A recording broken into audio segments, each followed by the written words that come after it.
Well, fuck the timer. Let's get this rolling. Hey everybody, how we doing today? I have been extremely busy. Today on EFP Live, we're going over quite a few things, to be honest with you, and I'm kind of excited.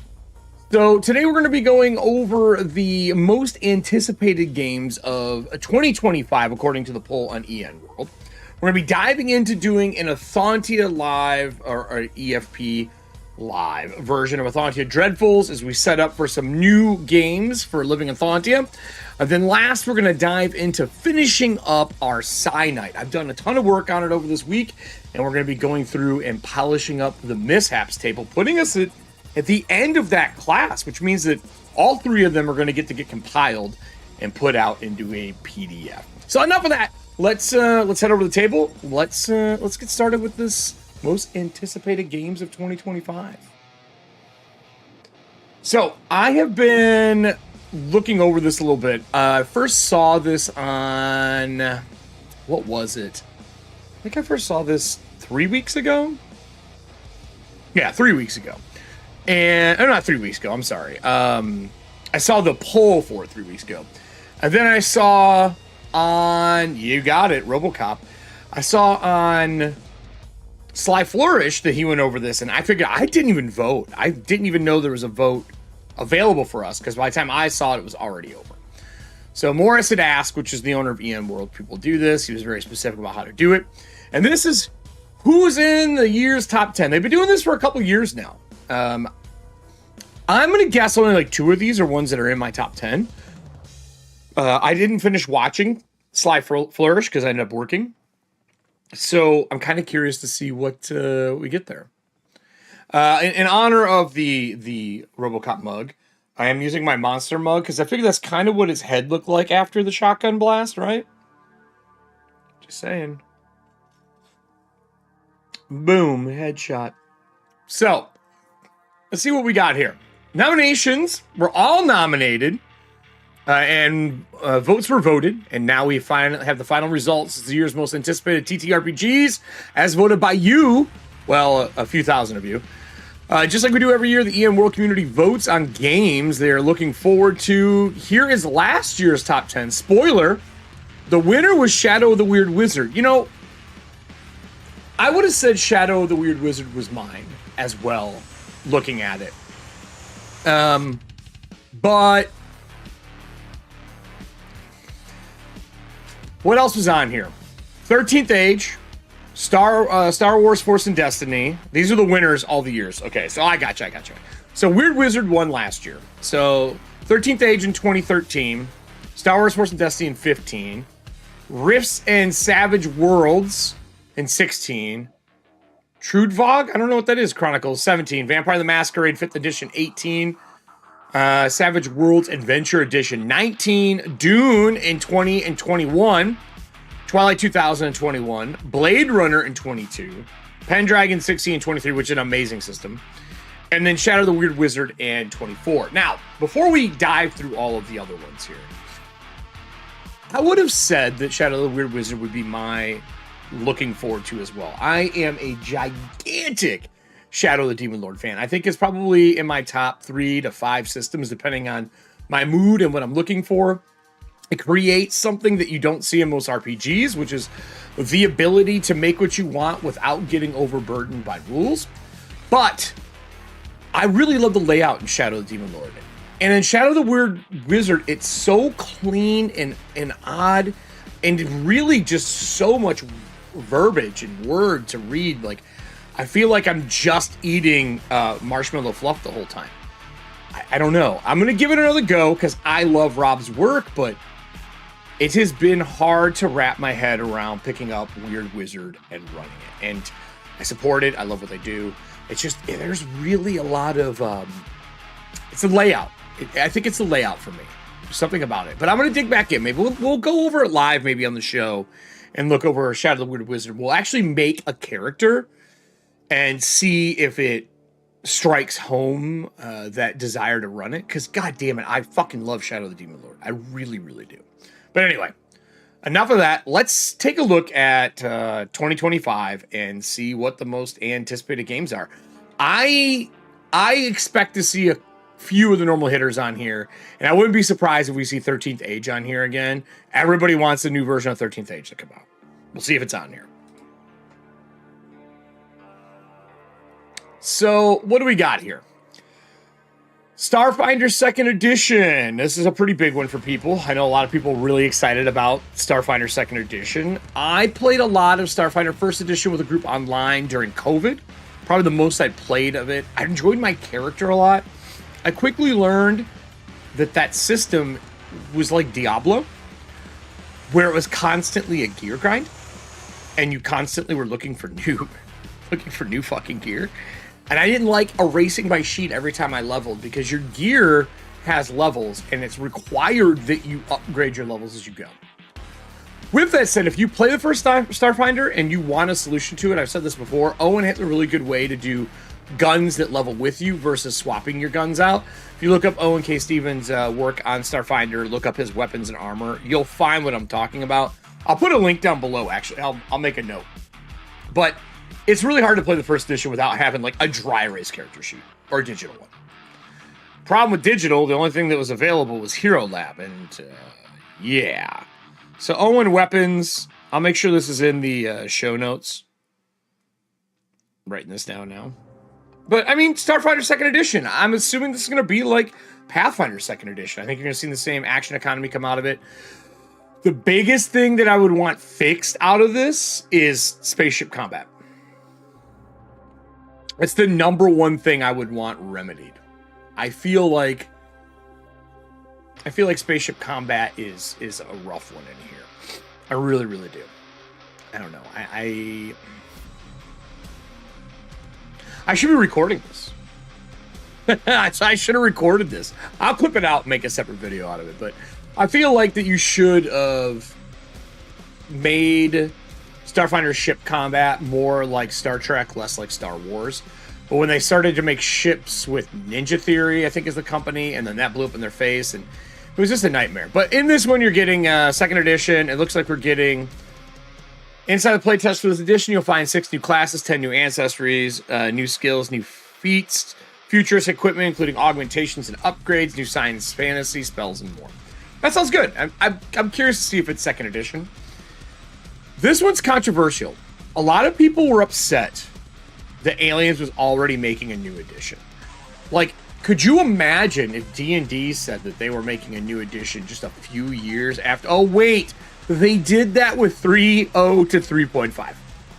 So, no, we've seen Wizards of the Coast do this. But, like, in all seriousness, I don't know what they're going to add. Like, what's changing?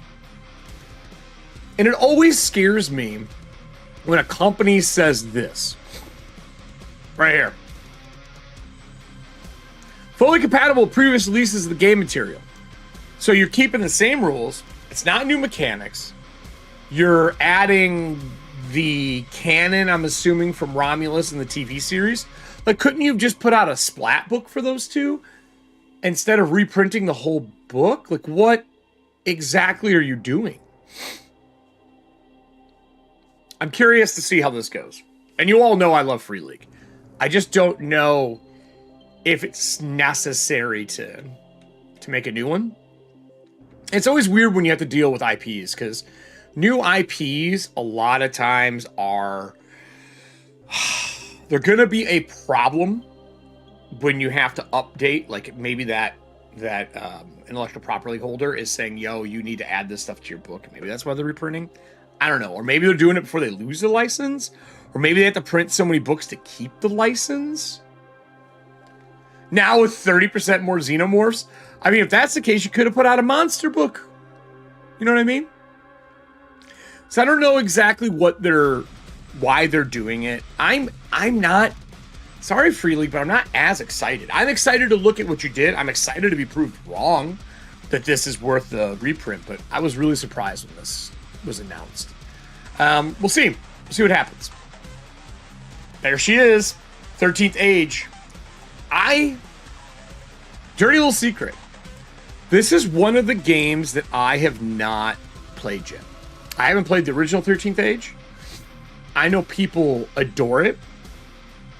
And the thing that is really weird to say about 13th Age from my understanding from Pelgrane Press, which makes amazing products, is that it is loosely based on D&D 4th edition, but it is not a combat game.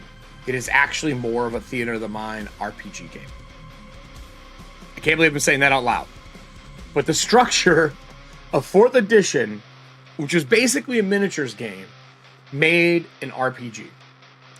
I've not played 13th Age. I should probably look through 13th Age. I have it, but I've just never played it or done anything. Maybe at Midwinter someone's running it. I'll get a chance to play it. But this has been up in 2023, 2024 now. I think it's finally releasing this year, if memory serves. I think that's the plan. But 3 years running that it's been there. Below that, another free league, Coriolis. They're redoing it. This game deserves a redo. It was cumbersome. Our group, like our core group for cast on Monday, have talked about running Coriolis as one of our stream games. I knew they were doing a new one. I found out through the grapevine, so I held off. But I am excited to see Coriolis in action with its new version. It was one of their first year zeros. I think it came out right after... Mutant Year Zero. So I'm curious to see what happens with that. Dolmenwood. What? Dolmenwood is a fantasy adventure game set in a lavishly detailed world inspired by fairy tales, eerie folklore, and British Isles. Like traditional fairy tales, Dolmenwood blends the dark and whimsical with wondrous and weird. This is Dolmenwood's second appearance in this chart, coming at number 5 last year. I want to take a look at this, actually. Fairy Tale and Pearl. You can pre-order it at stores. The art's beautiful. Is this its own game engine? Is it 5e? This is very pretty. Very clean layout, by the way. Designed for play. These minis are great. Can I open this in a new tab? Just the images. These look really cool. Huh. I don't know if this is my style of game. I just wonder what type of... Is it 5e? Does it say?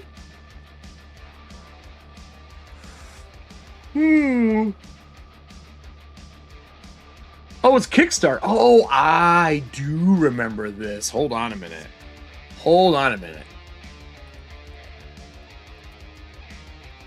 I think this is that Kickstarter that fucking exploded from Exalted Funeral. Let me see if I can find it. I think this one did like 700,000. You missed the Never Miss a Project Again. Was it not on Backer Kid? Weird. I mean, it's here. I don't... Okay, here we go. Over 1 million. I'm gonna pause this. I want to see if this is any good. I'm curious. Oh, is this video not even play anymore? There we go. Let me know if you guys can hear this.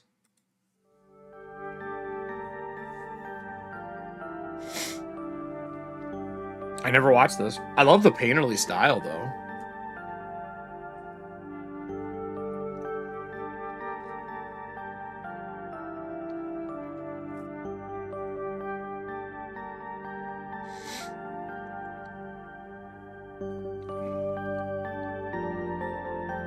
How did this... Is that what people want right now? They want fully detailed this stuff because they don't want to do prep, maybe? Very different than me. I do like the NPC stuff, though. And I don't really know what to think here. We're 52 seconds into a 1:29 video. And I mean, the art's gorgeous. Everyone does this animation style now, which is hilarious because 10 years ago it's been a nightmare to animate.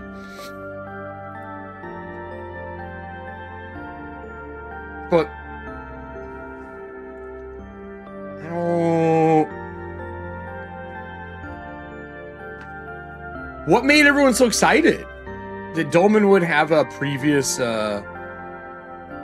Kickstarter? Huh. Man, it's cool. I don't know why everyone's super pimped about it. The art's great, but well, good for them, man. I'm happy for them. I'll check it out when it comes out. I'm not particularly enthralled. I don't care about this. I know now, to be clear, I am not a gigantic Discworld fan. I know a lot of people are, and because of it, this game is going to explode. Discworld, everyone has wanted a new version of this TTRPG forever. Obviously, it's a book series by Terry Pratchett. I kind of think this is a cool idea. Ankh? Adventures in Ankh-Morpork. Modifius. Modifius does good shit, too. Was this a Kickstarter as well? Oh, yeah, this is Kickstarter, too. Oh, it crushed. Crushed! I do think this is going to be really original because of how the world is built and what it is. I actually have a lot of high hopes for this for people who are fans.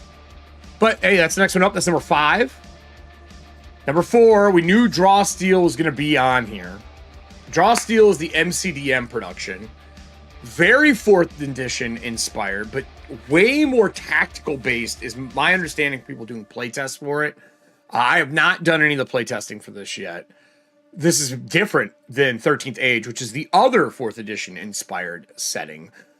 Matt Colville loved 4th edition, and it's weird because 4th edition has some really hard stigmatas about it. Like, myself included, I was not a big 4th edition fan, guys. I didn't love it. I don't inherently think it was bad, but I don't want to have to set up a map every time I want to do anything. And I gave 4th edition a good run. Like my core crew when I was doing in-person games, I think we did probably like 12 to 18 months of it. And I even converted over ETHUANTIA. I have a 4th edition ETHUANTIA doc somewhere. It just didn't end up being for us. It was so grindy. Every character felt the same. That's why I never played 13th Age, and everyone's told me, no. It's not the same.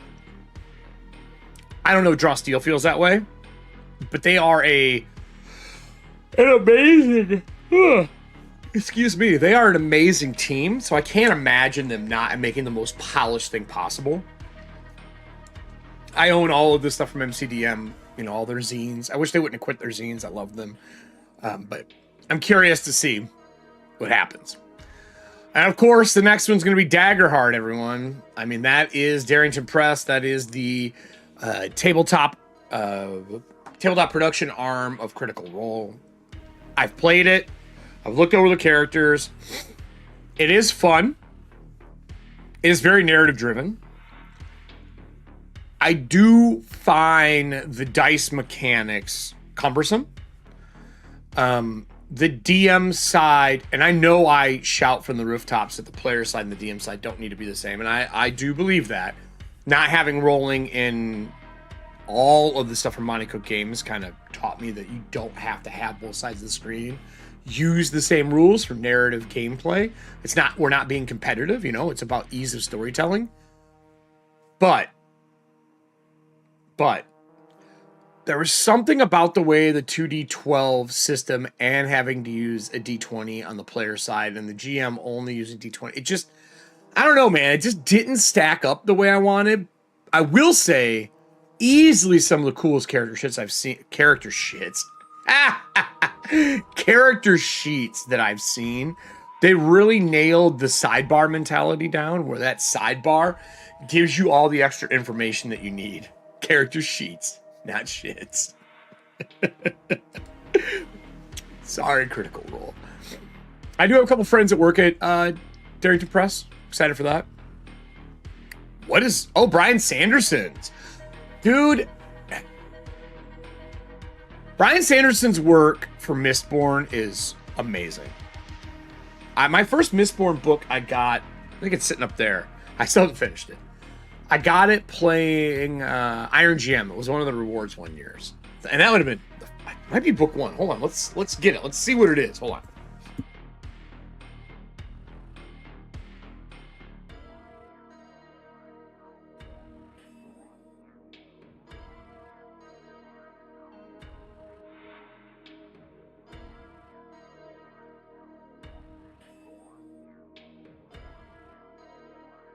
This thing has been sitting up here for ever. Oh, no, it's... I didn't know this. This is Mistborn, the adventure game. Gather your crew, fight the Lord Ruler, save the world. Ash falls in rain, mist blots. Okay, so what is this? All new Mistborn story for Bryan Sanderson continues across Sacredale. Okay, so what... This was Crafty Games. Is this an actual TTRPG? It is. Shows you how much I've looked at this. Huh.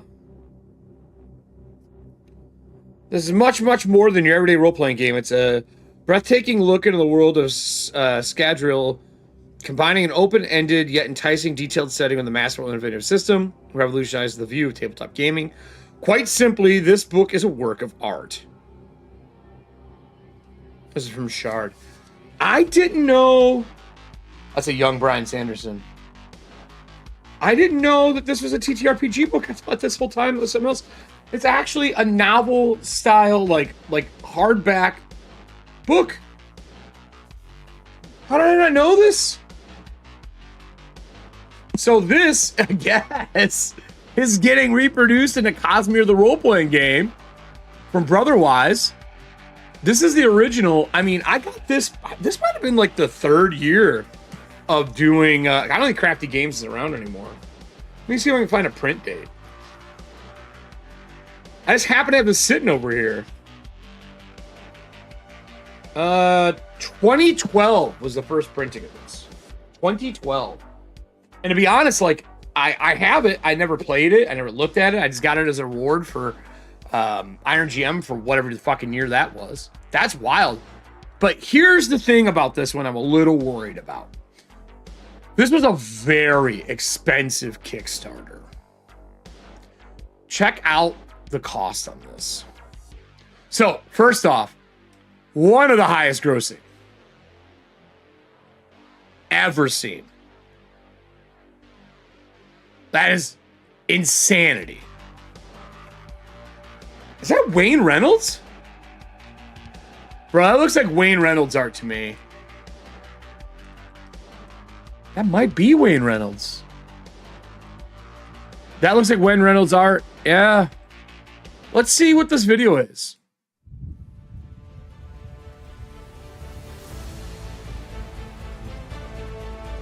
Huh. In a world of storms and war, the Knights Radiant have returned, drawing power from the ideals they speak and the bonds they forge with Spren. The forces of Odium threaten all of Roshar, Regals, Fused, and the Unmade. But as the battle for Roshar rages on, the war for the Cosmere is just beginning. Will you become a Radiant of Roshar, a Mistborn of Scadrial, an Elantrian Scadrial, of that's it. or Scadrial. a World Hopper, exploring the mysteries of the Cosmere? Welcome to a That's a universe pretty of cover. adventure, of investiture, of stories waiting to be told. Welcome to the Cosmere RPG. I mean, for people who are fans My books of this, are largely connected in a universe I call the Cosmere. This came about because of a couple of reasons. It's hard to look back 30, 40 years and figure out what I was thinking when I started to devise this. But I love a big, cool epic. It's my deepest first love. And as I started to work on my books, I thought, I want to do a big epic, but I have to hide it. And I started layering all of these things together, and it became the Cosmere. Really built around 3 planets. Built around Cell, where Elantris was taking place, the first book that I released. Mistborn. Built around the Mistborn series, which I already had written a draft of, and Roshar. So these are all where I'd already written connected. The Way of Kings. Smart. Time, and I brought these 3 worlds together and created an intricate, interconnected backstory. It all kind of comes to a head here, where this setting that I once imagined as an RPG instead has become my own RPG. Aw. Is now a launching pad. He's got to be fucking to happy, the entire man. Cosmere and the RPGs we're going to be making. That's super cool. I always thought I've met him Roshar would go twice. really well. Really nice for an guy. RPG. The standard ones, the famous ones, they cover the Tolkien-esque worlds, but Roshar is a world built out of conflict, nature versus humankind with the storms. It is a place that I designed to be visually interesting and arresting. That you feel like you're going to an alien planet, an alien ecology. New plants, animals, and stories that can be told that aren't really possible in your standard elf and dwarf go on a quest together and learn to put aside their differences. So he's mixing facing fantasy and common sci-fi, threat. which I Not enjoy. that I mind like those that. Stories. I've done RPGs and played those stories, but in Roshar, I want to offer something different. This is a tool for you to be able to do what I get to do. The crab's got a backpack. And that is have fun That's awesome. and play in Roshar. Pick up a shard blade, cut a rock in half, and try not to cut your toes off. That must be an inside joke or something. When we sat down to do this, one of the big decisions we had to make was how canonical was this game system going to be? This is because making a game and world book that doubles as basically just a canon encyclopedia to the setting is 10 times more difficult. Yeah. We made the challenge Yeah, to it is. ourselves to make the entire It's got a really big RPG, both Player's Guide and World Eberron feel. canon to the me. Stormlight Archive. For those The who other remember Eberron. really fun thing I think you're going to enjoy is we sat down, Dan Wells and I, and Dan said, we want to include an adventure as part of the RPG. You have to. You know, an intro adventure. This is very common in RPGs. A lot of times those... So he's adventures definitely feel a talking to little both bit kind of audiences like right an now. afterthought. His novel We audience. didn't want that. We wanted RPG something people. that was not only canonical, but would fill in... Did he write a book for big this? hole in some of the continuity of the narrative. And we figured out something that I had never found a chance to really write that actually relates to Stormlight 5's continuity in a pretty important way.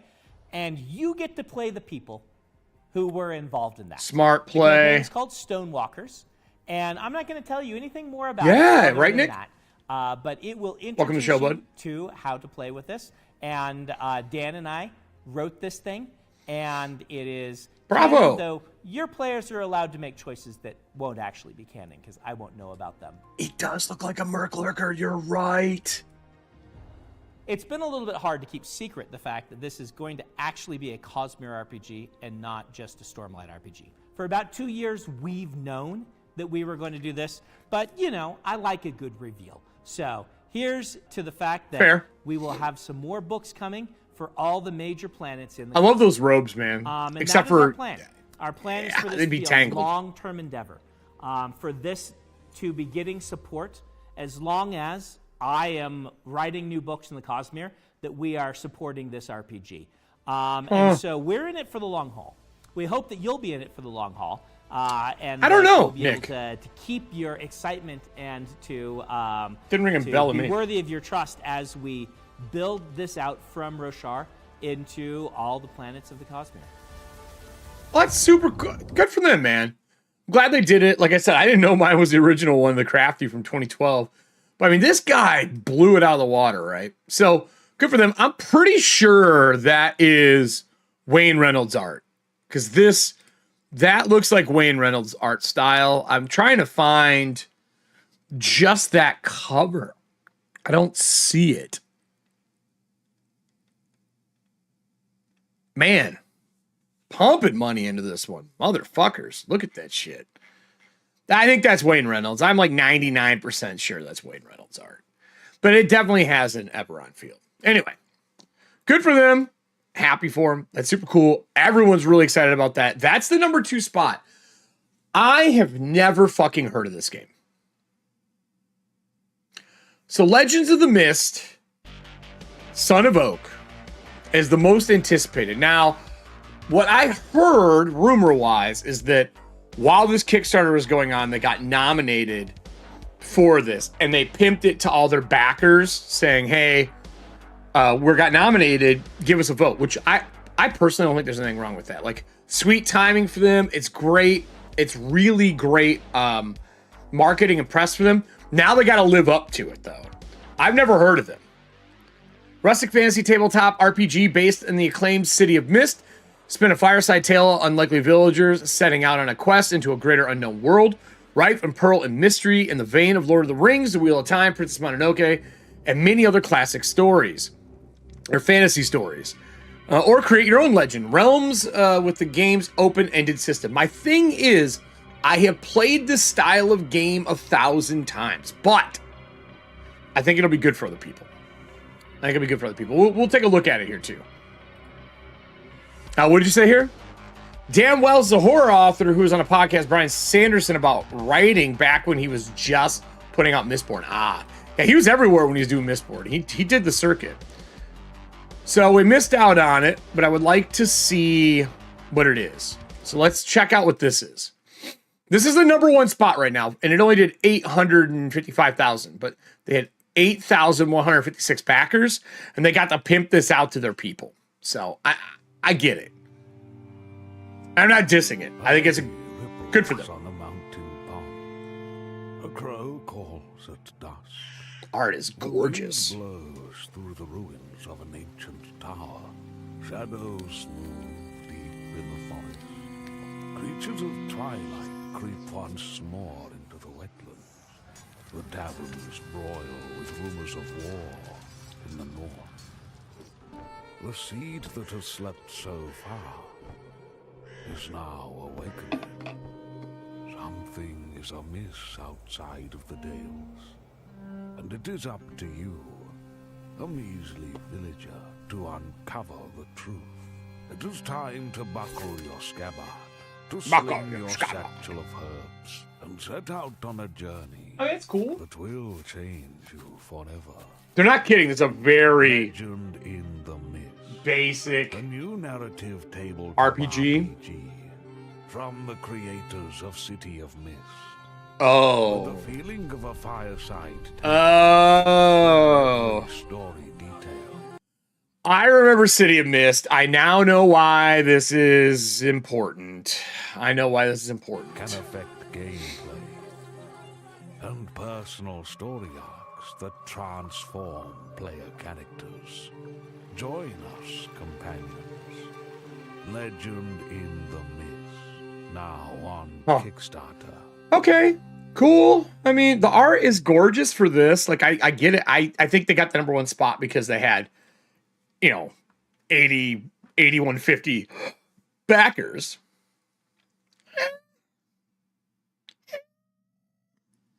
I'm not gonna watch the live in action right now. This is really clean though. I love this. This is smart framing. I love that this here mimics this up here, and they move it from side to side to match.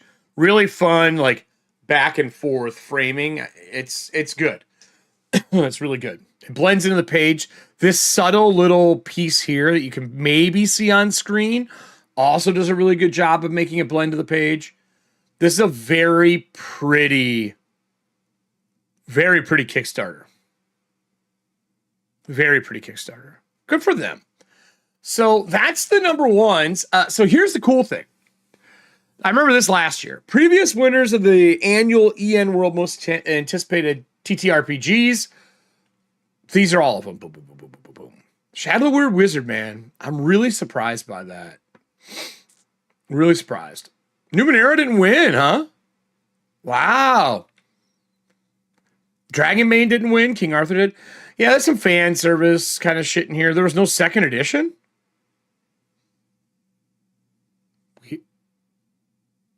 Why would there be a line here? Did a product get pulled? That's the only one. Oh no, there's one down here too. Huh. Anyway, it's pretty cool. If you're interested in checking this out, let me I'll drop a link in chat in case you want to look them up, or if you're interested in maybe adding some to your collection, or you want to kind of keep an eye on them as we go, I put it up in the chat right now. I'll also put it in the description down below for people who are watching this afterwards. So, really fun. I like that they did this. I think it's cool to see what's out there and what's coming out. As a designer, I like to consume new RPGs to help make my designing better.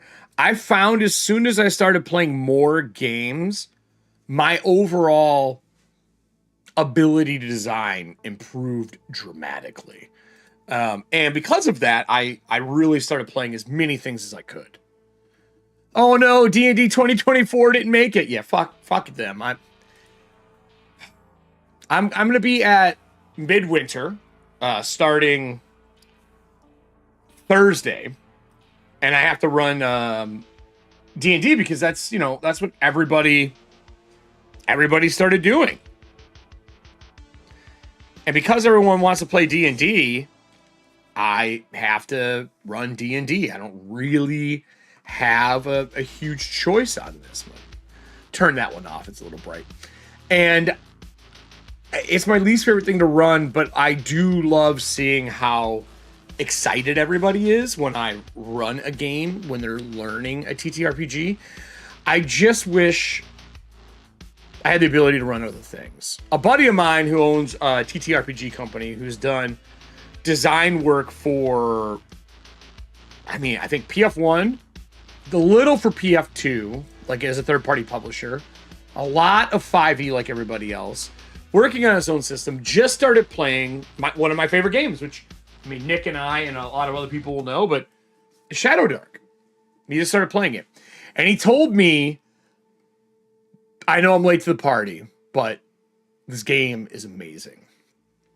And he's right.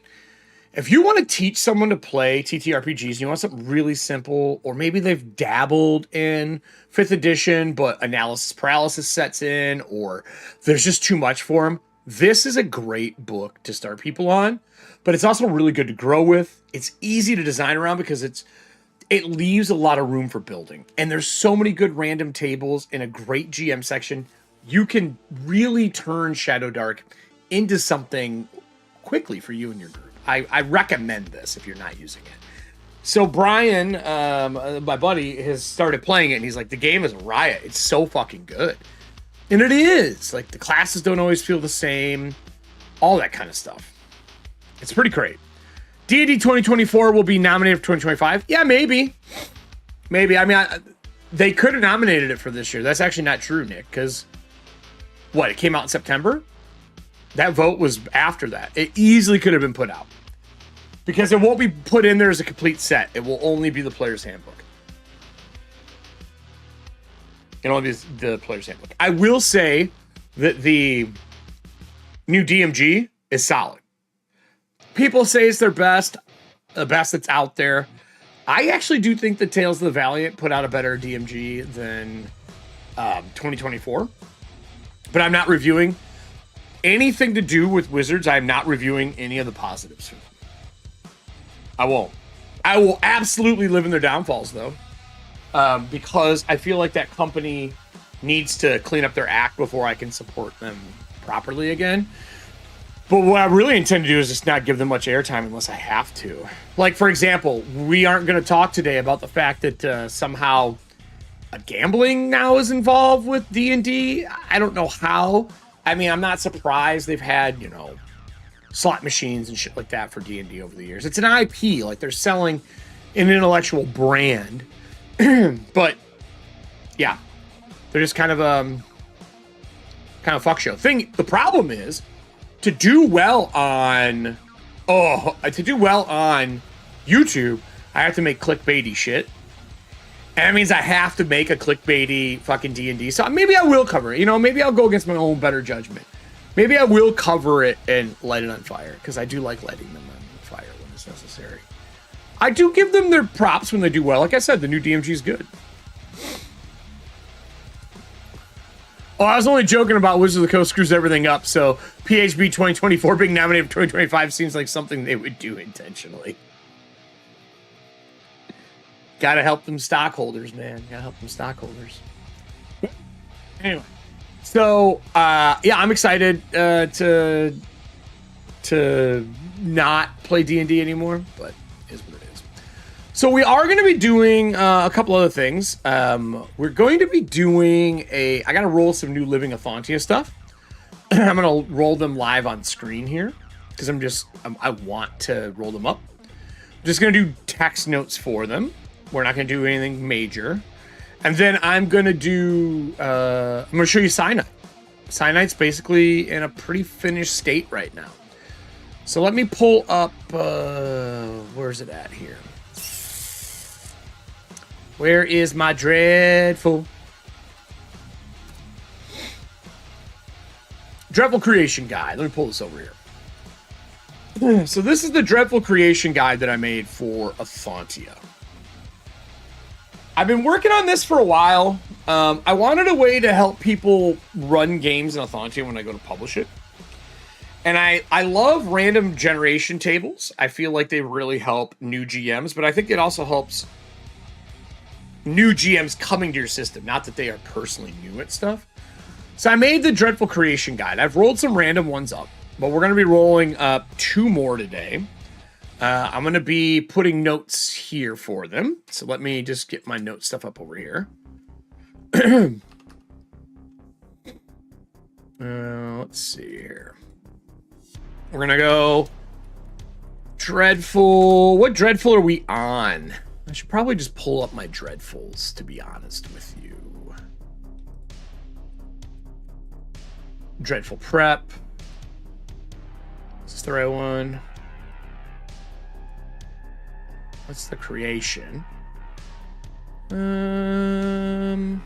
Might be under Living ETHUANTIA, actually. Hold on a second here. Here we go, Living ETHUANTIA missions. All right, let me swap these over here. I got my extra notes on this side.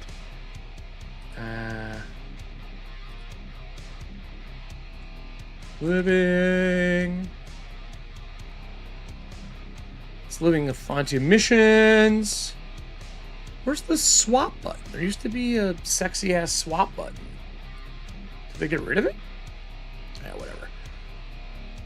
So the Deep Dark was episode 334. So this will be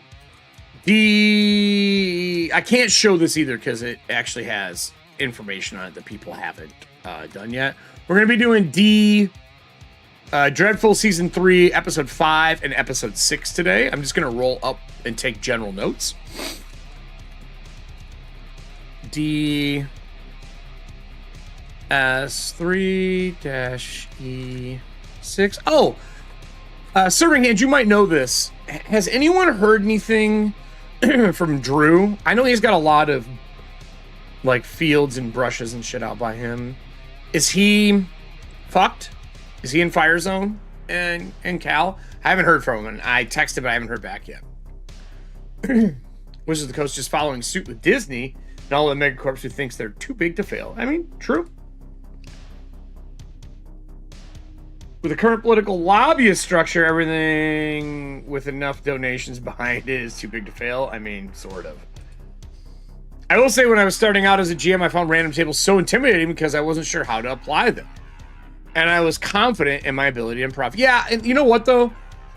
While that is true, Nick, and I don't disagree. I found them intimidating as well. But tables have become prominent again, and I feel like GMs weren't taught how to properly use tables before.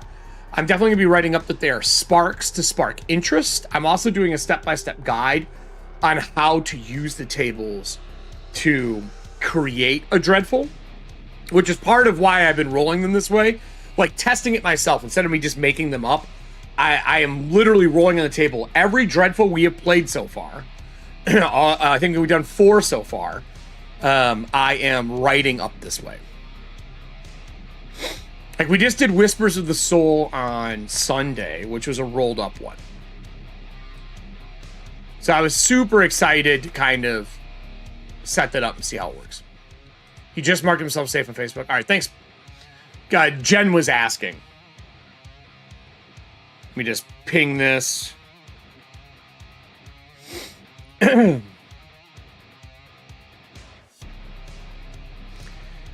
Jen was wanting to know if he's okay.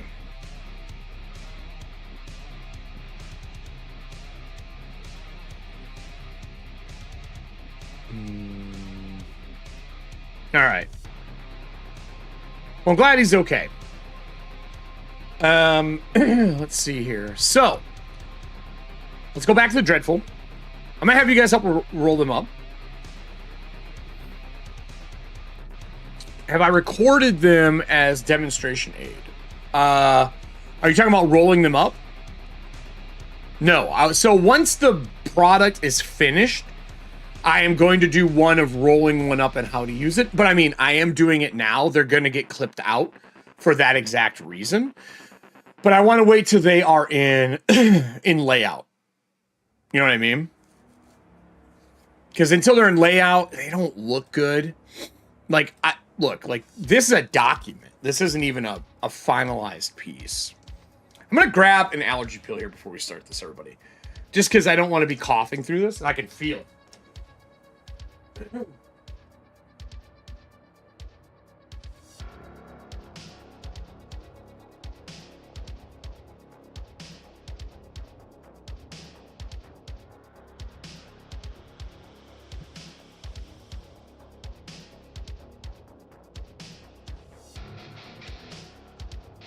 But what I have been doing is recording these individually so that we have them.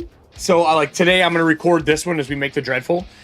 Now I have probably 4 of them early on that I can use to do that.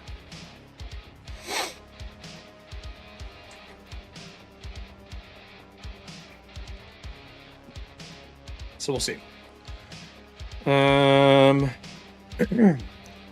So Dreadful Creation Guide. I made this. I'm actually going to record this. I'm going to record this one too.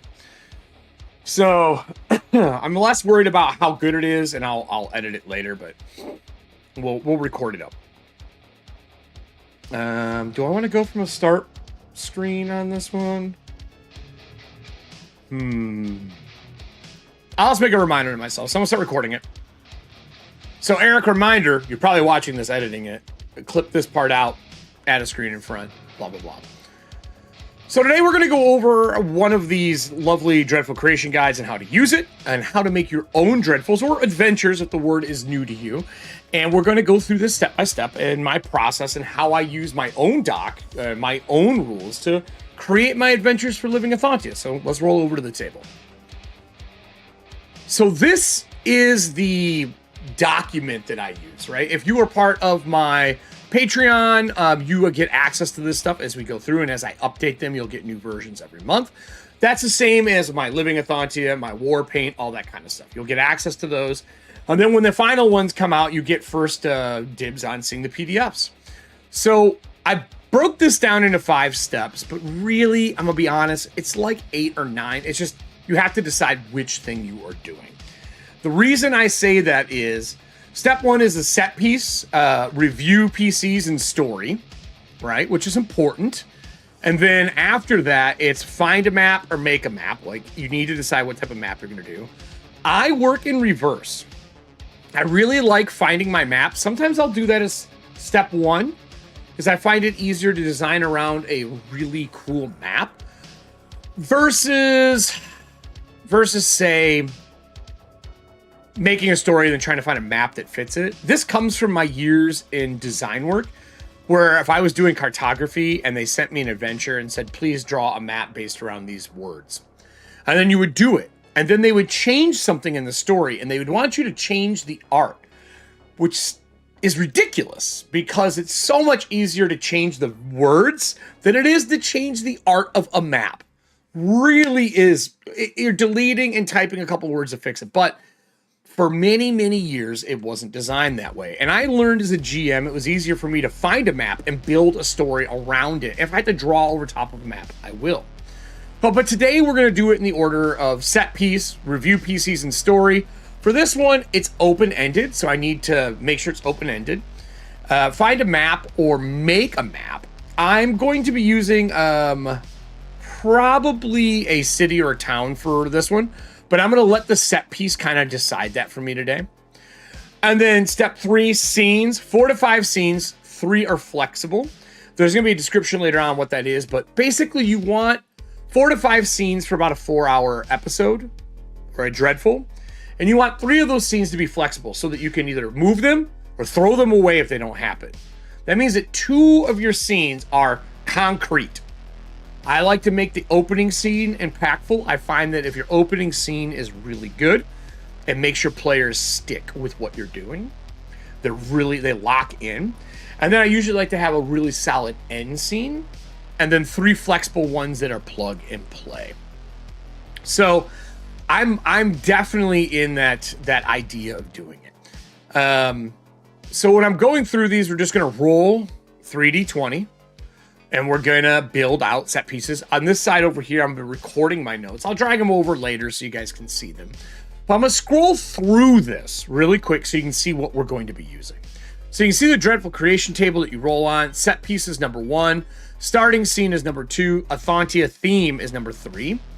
When new Dreadfuls come out that are published, I will probably be putting new ETHUANTIA themes in each book so people can have new ETHUANTIA theme tables to roll on to make more of these, because I could have done D100 tables. There's enough ETHUANTIA themes to easily do that, but I wanted to keep it simple and not overwhelm. And as new books come out like Ghost Towns, I will make it specifically Ghost Town based Dreadful Creation table. So you can see I talk about doing the set piece, and you ask yourself some questions about, like, is this going to be a series or a one shot? I roll them up and show you the scope of how I do it and why I'm doing it, the numbers that I've rolled and what they produce. Then I usually go find a map. Like, okay, I need a map that's based on the wilds. I need a map that is based on a town, whatever that may be. You can sketch it, you can draw. It doesn't have to be great. It doesn't have to, it may be big and tactical, but you don't have to. Print them, save them, folder them, start collection. I do believe that every GM should have a folder on their hard drive that travels with them, if they have a traveling one, that has all the maps that they can ever use. Because even if, let's just say, you can't print it, you can always show it, and that is more than enough. I also like to have a GM version of a map, and I like to have a player version of the map that's unmarked. I do say number your rooms or letter your rooms, whatever you like more, because you can reference the rooms with your player as table speak a lot easier when you have labels for room numbers and shit. They don't need, nothing could be in that room. You do need to have a number or a letter. And then step 3, scenes and ETHUANTIA themes. I start creating them out. You can see this is Dreadful 1, Dreadful 2, Dreadful 3. These are all part of one series. All the way down to the 4th one. Step 4, NPCs and monsters. I knew I needed a ghost, a bloated dead, and an ether ghoul. I kind of broke all that down. There's not plural. And then step 5, prep the VTT or table, because depending if you're playing at home or playing online. And then I did some quick 5-minute design rolls. Real quick. So these are just like shotgun blasts of what they are. So we're going to do the 5-minute version of it today. So I have some people in the audience here. I'm going to roll as well. Audience, if you'd like to give me a D20, I'm going to roll one in here as well with us. We're going to see what we get. I'll put them on screen. And we're going to just go down the list. So I'll roll the first one while the rest of the group is rolling. So I got a 6, all right? So 6, we have a haunting. So we're going to be starting with a haunting in the game. All right, Dreadful. Let's talk about haunting. What do we have here? I like the idea of a haunting. I have not done one in a previous Dreadful yet. Not completely. So we're going to go haunting. Bold. We're going to haunting. So we know we're going to do that. And I like putting the roll number down too, because then when I scan through this, when I make other ones, I know if I use the same thing. All right. So what was our next roll? He got a 2. Haunting and trapped. Oh, that's bad. Trapped. Okay. And that's a 2. Haunting and trapped. While I'm waiting for the 3rd roll, what would I want haunting to be? What would be interesting? I mean, I use a lot of spirits and ghosts in my games since ETHUANTIA is based around that. I just did one based around a lantern recently. I want to do something different. I want to haunt dreams. I do dreamscape stuff a lot. I want my players to have to do that. I have not done like a haunting protecting an area. So I think a guardian. A guardian of some form sounds good. And trapped. I think it happens once the players enter the area. So I'm going to say haunt activates after PCs enter. I have an idea on this. All right, PCs enter. So what do we get here? We got a 12. During an ether storm. Ooh, ether storms are wild. So let me explain what an ether storm is in ETHUANTIA. And all of these individual themes, if they are very specific, I will reference what they are. But an ether storm, because the world has no purgatory. When that happens, there is a amount of spirits that just roam the world. And when they are roaming the world, you run into the problem of there being an abundance of them. When storms happen, there is a chance that the ethereal and the normal storm network and the dark tides kind of mingle. And it creates this storm where it literally rains like ectoplasm and spirits, and they become materialized. All spirits in the area materialize and become manifested. This also happens in snowstorms. If you watch the last season of ETHUANTIA, actually 2 seasons ago, I opened with an ether storm with frozen spirits inside of ice.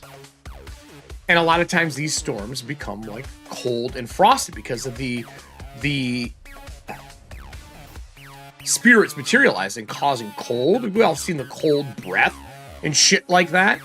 So when that breath happens, it freezes stuff. Well, when there's a mass amount of them, when it rains, it freezes and it makes like this frozen ectoplasm ice storm.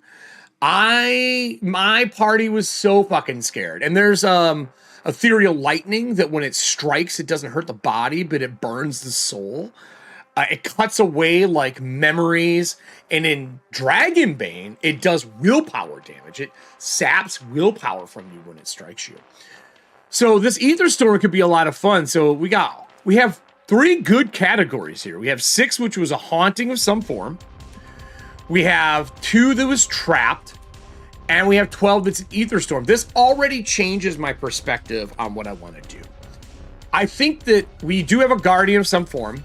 I think we have a haunt activated when the PCs enter. But what I think it is when they enter do we want to trap them in a house with the ether storm?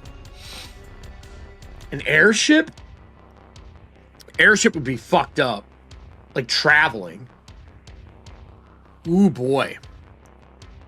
I think a guardian. I know what we'll do. It's just gonna be good for. I'll make this a camping one. You always need a good action or activity that can happen when they're camping for a random roll. And I think this Dreadful is gonna be one of those ones that activates when they fail a journey roll. Dragonbane has journey rolls where a mishap can happen when you're camping. And I think this would be a good one to tie to a story in your game. So I think it's gonna be an ether storm. I think a haunting activates when the PCs are camping instead of entering. Haunt activates after PCs set camp. And I think they are trapped in their tent. Tent or area or cabin. Whatever the place of rest is. You get a little bit of like a Evil Dead vibe maybe. And I think the ether storm, this causes the trap. Lasts X amount of shifts. Shifts in Dragonbane are 6 hours. There's 4 in a day. And then we get to do a couple of fun things. So right now we're just going to create notes. I think the idea of them being trapped in their tent. Trapped in a tent would be wild. Like, think about how hard it would be to actually trap someone in their tent. But if it's during an ether storm, you risk going out. So trap in the tent. So what's trapping them? Well, they're obviously, what is trapping them? Obviously, they're trapped because of the storm. Ether storm causes WP damage when in it for each stretch, which is only 15 minutes. There's 4 stretches in an hour for each stretch. I'll say it does every 15 minutes in an ether storm. You'd say it does 2d6. That will really make people stay in their tent. We'll do that. We'll say it's a very strong ether storm. 2d6 is a lot. Willpower in Dragonbane, you have willpower equal to your will. So if you, and that's standard stat array, you're talking 3 to 18, never over 18. So at most you have 18 points. That means you get maybe 30 minutes in it. So let's do 2d6. Done. And then that's what's trapping them. I also think there is a spirit that manifests in the area. So let's talk about what's haunting them. Let's go back to phase 1. What is haunting them? Do we have this be like, I don't want to do the burial ground. Everyone does that. We don't need to do that in ETHUANTIA. We don't need to do a burial ground. There's no reason to do a burial ground in ETHUANTIA because there are spirits everywhere. What is haunting them? What if something's pulled out of their reliquary? Everyone has a reliquary to start. It'd be a good way to tie personal piece to a character. So for those who don't know, in ETHUANTIA, I have something called Defining Moments, which is also releasing. Let me put this over here. And in Defining Moments, you get something pretty cool. I took out Memento and Weakness, and now you get a random reliquary, which is a growing spirit that is fettered to an item. Fettered just means bonded. It's an old word. And you get to roll their personality traits as they rank up and their skill ranks up. So I even have on the Dreadful Creation guy here a reliquary memory for PCs. But what if instead of a memory, what if we manifest one of the PC's spirits? Or maybe on another reliquary that they're carrying. It's a really good way to have a spirit that they're tied to. And you're not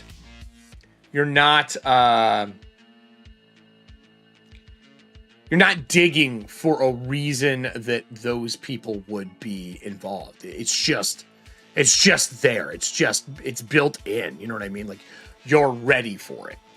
So let's do that. So hold on here. Let's do that. I like the idea of it being one that they know. I think that's a really good idea. So let me close Copilot here.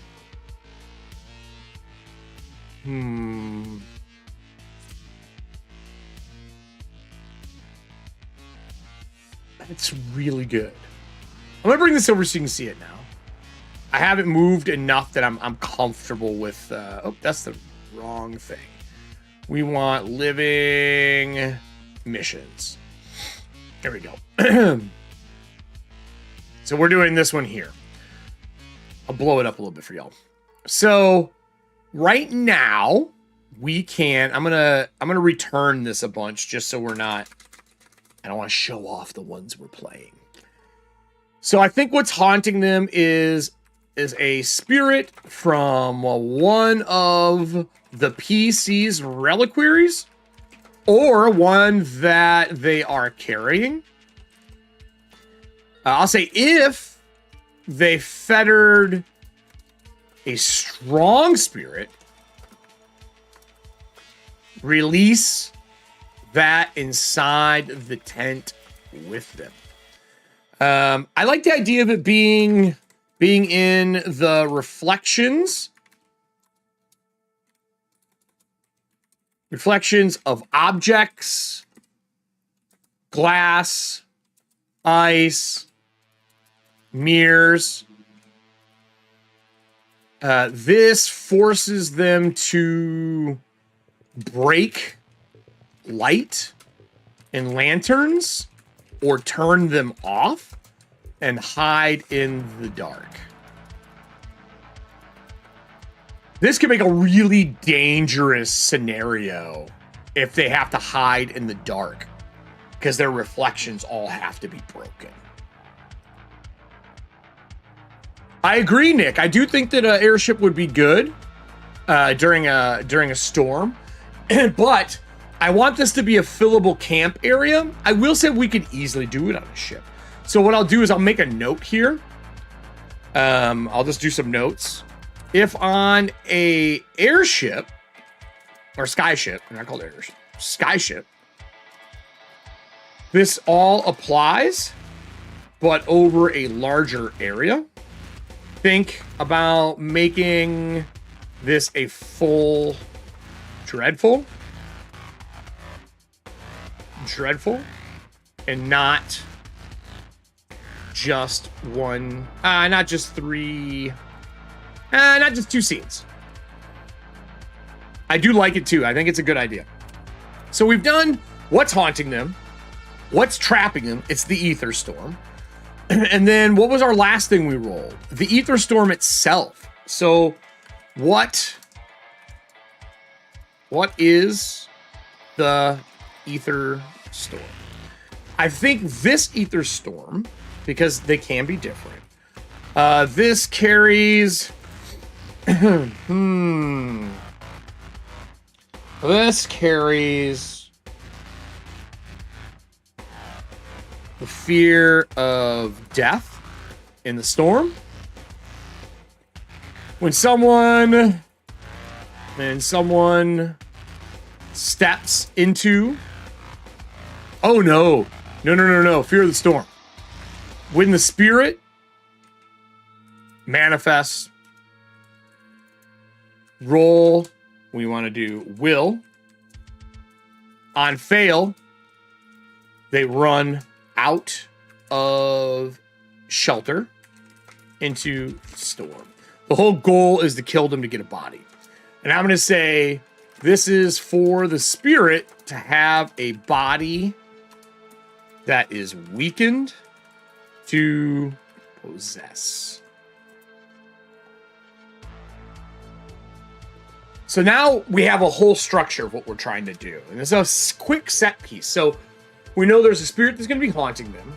We know that they're trapped. Have it be if it's in the tent or a cabin or a home, but they're trapped. And then we know that the storm is going to be the big problem along with the spirit. That they're trying to force them out. I will also put on fail they run on fail gain fear condition that will run out of shelter. Okay, so what the fear condition is below each stat in Dragon Bane, there is a condition associated. And anytime a condition is under effect and checked, that stat that's above, anything that uses that stat is rolled with a bane. So basically roll with a negative. I believe fear is under intelligence, if I remember correctly, without digging out my sheets for cheating. But that means that we now have people who are scared that'll be running around and having problems. What is this track? I need to steal it. Oh, this is White Bat. That's primarily all we use in the channel. Amazing DMCA free. This is Dark Synth playlist. Brand new. Just put it out a couple days ago. Love his work. I use him for almost everything that we do. Someone in chat was asking what music we were playing. Little shout out for them. So, super clean, super simple. We are making this really easy, dreadful. All right, so I know I have this. Now I can take this and go through my steps later on. I can go through and do the 5 steps based on these rolls that I had. So let's roll up the next one. And I'll write that out as well. And then I will design these off stream. And then I'll come back with them for you guys all to see. All right, so I saved that video basically so I can put them all together and stack them together so I know what they're for.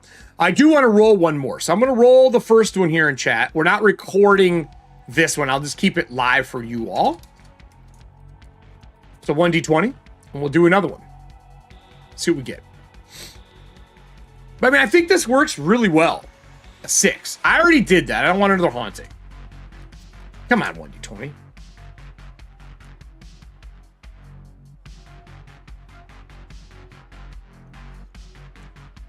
So I got a nat 20, you got a 13. All right. So nat 20 is the law or yard. I like that. So we're going to do the same thing again. We're going to go down to this one. We're going to put 20, law or yard. These are like bobbies in my game. What did you get? A 13. A 13 is mid chase. I love mid chases. Mid chase. That's perfect. I couldn't have rolled that better. And we need one more. Serving Ant, do you want to give us one more? Law or yard mid chase. I love carriage chases. Carriage chases are so much fun. This could be really good. And this could go either way. This could be either for the players being chased or the players helping the yard chasing somebody. That could work really well. A 9 for the last one. Tides are rolling in. Oh my God. 9. Tides roll in. So now let me summarize this for everybody. The yard or the law is chasing them. So law could be if it's a city that doesn't have a yard. Or it could be the true faith. They're mid-chase. And the tides are chasing them. There's no hoverboards in ETHUANTIA. There are skimmers, though. There are steam stallions, or soul stallions. Ooh. Could be a soul stallion race. Mid-chase.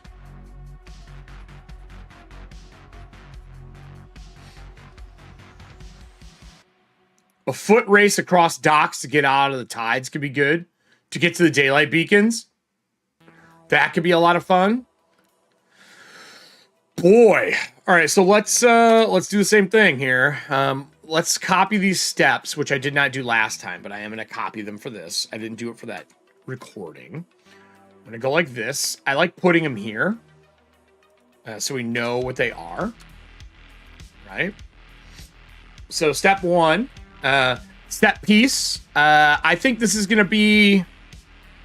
I'm going to put this along the coast of New Boulevard, because that's an area in the world.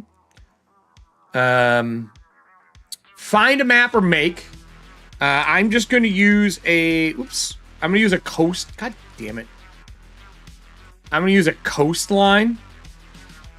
So, coastline map of some form. I want structures, though. Ooh, or docks. Right? Something for them to run through. The other option would be random tables for the chase. I really like how Blade Runner does chases.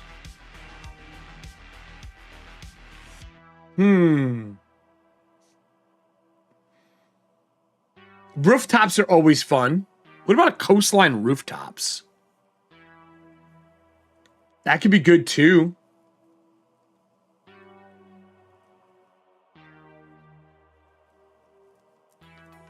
Yeah, I kind of think... I think ships racing to get into docks. So let's do docks plus ships racing to get into beacon, day beacon range. Beacon range. Because the tides roll in and they could swell and swallow them. 4 to 5 scenes, 3 are flexible. I think this is going to be pretty easy. It's going to be 1, tables for mishaps getting in. That's going to be important. 2 should be dock arrival with dock map. And then the 3 flexible should be tide encounters. Because if the tides catch up, those need to be nice encounters that can be used. NPCs and creatures. I think for this, we need to decide. I think this is going to be lycanthropy. Tides. And I think it's going to be where sharks. They're going to be where sharks. They're going to be tides, and they're going to be were sharks. That's going to be horrible. And then we need some captains of fishing vessels. And I've been working on as well. I've been working on ETHUANTIA vehicles. And I've gotten this done already. So I haven't done the steps info because I'm still building them, but I have made it to make airship stats and vehicles along with the conditions for it. Derive ship stats, the multipliers for cargo and like how much they can carry. They work just like characters, and all the different classes of ships, new talents, along with airship upgrades and how they're going to work. This should say variety.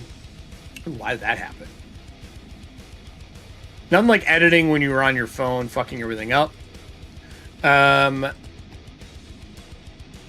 type in bed a lot on my phone while I'm going to sleep. Probably why I never fall asleep. Costs and features, things are available, ship class levels, and then I'm starting to work on all the upgrades. This is just the rough layout for it.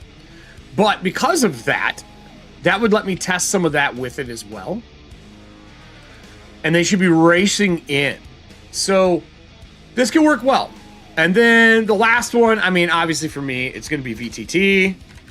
And I'm going to remind myself I need ship tokens and were shark tokens.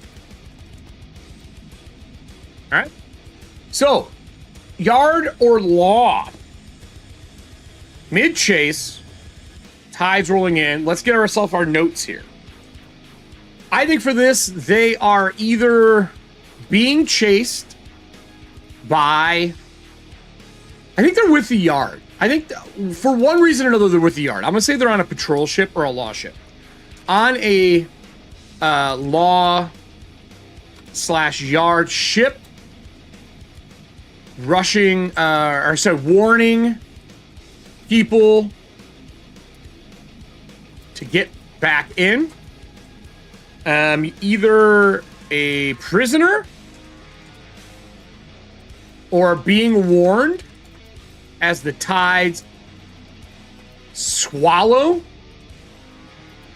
the yard ship, making were sharks. Mid-chase. I want this to be twofold.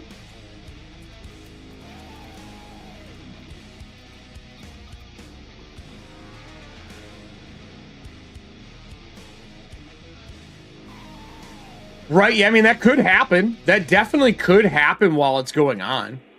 And to help the 5-0 bring the prisoners off the boats, maybe once they're in there, that could definitely be one of the set pieces, one of the scenes, 100%. So, like, if you go down here, the way I usually do it is I put scene option, or scene flexible. And then you could put help the yard unload prisoners at the docks, or what else would there be? Prisoner at the docks. I mean, that could be dangerous. I'll make that a notable scene, right? Well, actually, we'll just 1, 2, 3 this. Flexible scenes.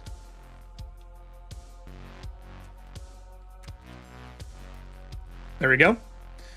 So that's an option. I definitely like that. So we have that twofold mid chase. I think it should be one, the tides are on their ship or the prison transport ship, like on it. And then two should be fleeing the tides and fleeing the sharks. Fleeing the sharks. Where sharks? And I think what this will be a mishap. Or I'll say a start here table. So basically you're going to roll to see what you're under the effect of. Right? Done. And the tides roll in.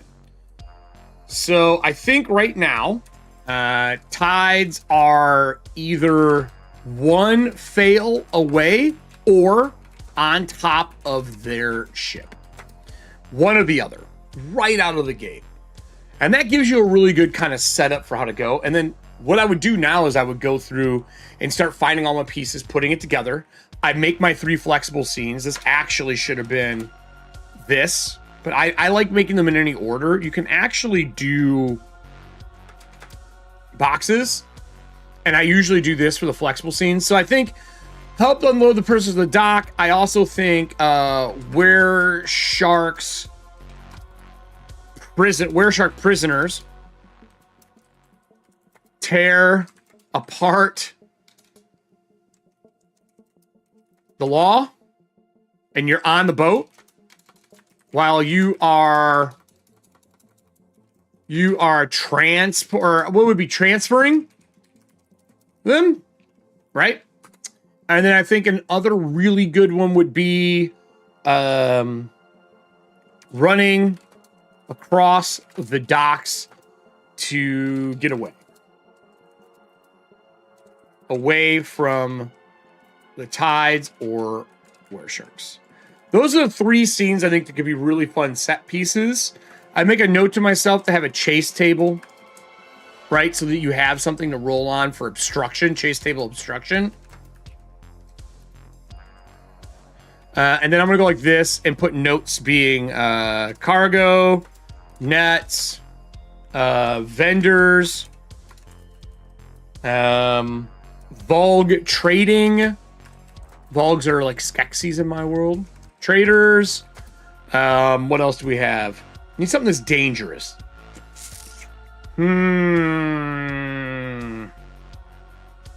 Anchor storage.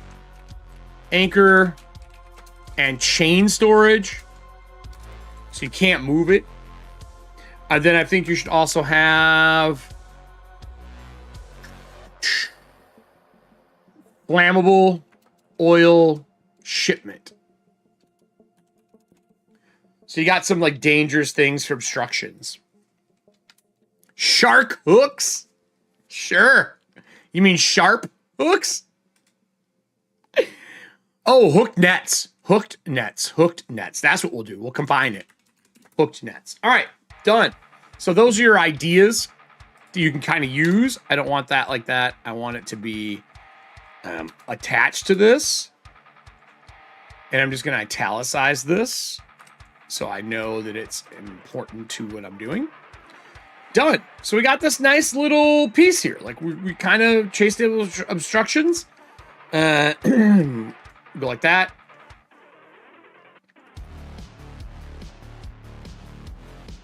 Oh, the big, gaffs.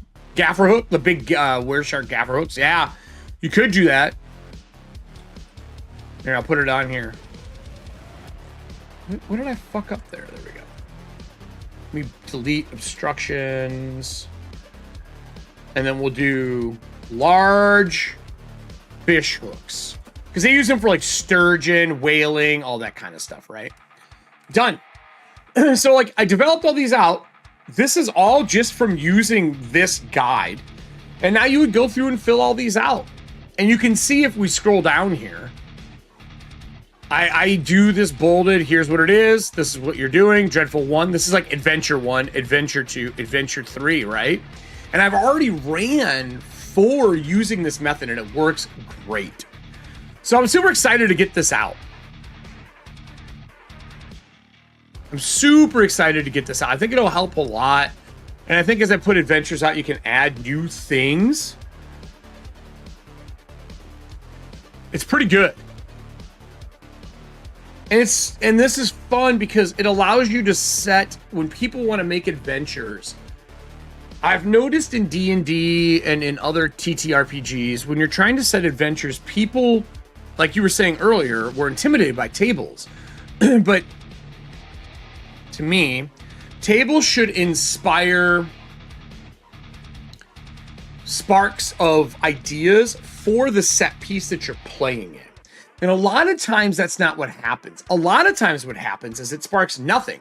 You get analysis paralysis. But if you're going to design a table for a tabletop RPG, it should set or be set around the adventure you're going to run, or it needs to be set around the themes of the setting you are playing in. If it's neither one of those things, they don't fucking work. So you'll notice that when I'm doing my Dreadful Creation Guide, these are all set around the idea of fitting ETHUANTIA. That's all you got to do. You can make your own the same way. D6 tables are super easy to make. And they're just sparks of interest. Even if you never go back and roll on that table, they at least give you an idea of like, oh God, I came up with these 6 ideas. Fuck, I can use any of these. It's the idea of writing something down, the mnemonic. What is it? Is it mnemonic? Mnemonic writing? Is that why writing does it? Fuck, I can't remember. But the idea of writing it down helps. That's why I do it this way. And I make little tables all the time. Almost every journal I have is dot grid. I don't use lines anymore for this kind of specific reasons, drawing maps and all that shit. But anyway, enough of that. We're done with our Dreadfuls. We've rolled, whoops, didn't mean to do that. We've rolled 2 of them up. I can develop these out. Once I develop them out, I'll show you guys what they are later. I don't want to ruin it for my players that play in Living ETHUANTIA, but you can see what they are. I'll do a little bit more detail in them later. I'll name them, and we'll have new Living ETHUANTIA stuff. This is how I've been developing them. It's super quick. Now, knowing me and how I work, this is all the prep I need to do to run a 4 to 5 hour session. All I have to do after this is go and put tokens on the table because that's time consuming. But this is it. This is all I need. But for other people who need a little bit more, you just go through and you write more out. It's not hard. I'm going to make a cheat sheet that comes with this for players to kind of fill out and help them. But really, I think while I could write up a form-filled PDF, someone writing this down in their own journal does a lot more. But anyway, let me go back to this. Yeah, shark hooks. Yes. I mean, I don't think they're called shark hooks, though. I think they're called something else. They're big. Maybe they are actually called shark hooks. Yeah, they are. They are. Look at this.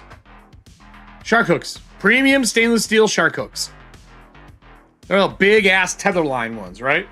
But gaffs are based around these as well. Gaffs. Yeah, works well. Those are the things we're talking about.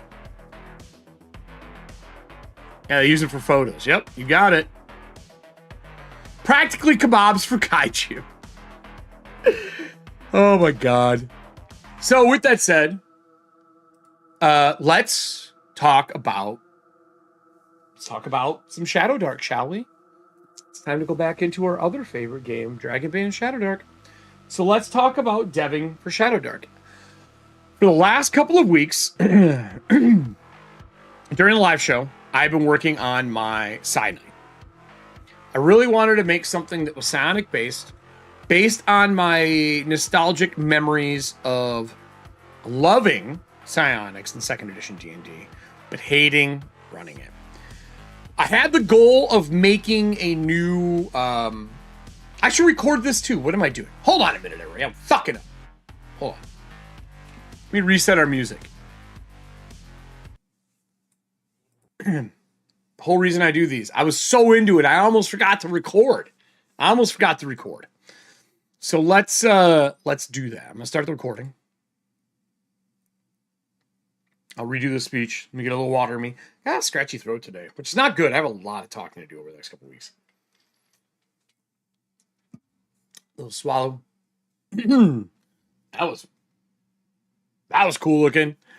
All right. Let me get my ad up. Let's record this. 3, 2, 1. The music roll.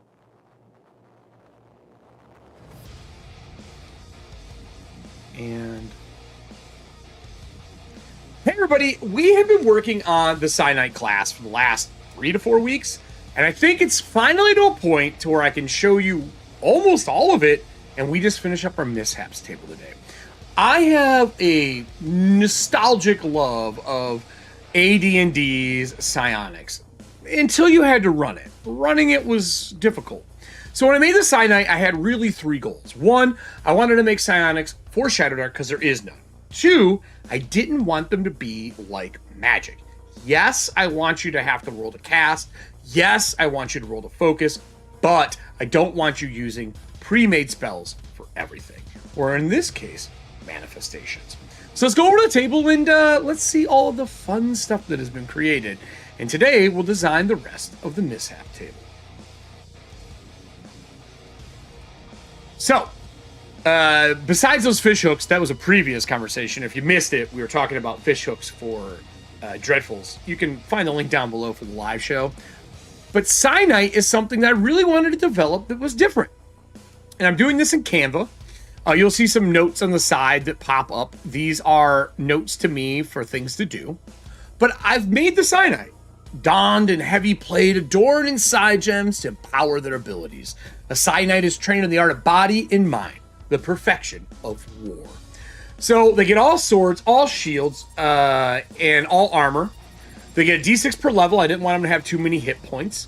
You know, Thanian and one other language. I'm going to make Cyanides based on beasts. So I'm going to make a Cyclopean, and I'm going to make a beast ancestry for you to play. You get the Psyblade out of the gate. If you're wondering what IDC is, that means it's an intelligence DC. It's a 13. It's focus-based, which means you roll every round. You summon a psionic echo of the sword you're wielding out to near range. Roll attack and damage once. Apply to both or same targets. Psyblade can be moved within near on a successful focus roll. Psyblade ignores 2 armor, resets after a rest. You'll see we also have trained defense. Choose if you have advantage on con or intelligence, battle body and mind. Innate power, you gain 1 power every even level. My goal was to fill the gap. I don't like that there are dead levels in any game.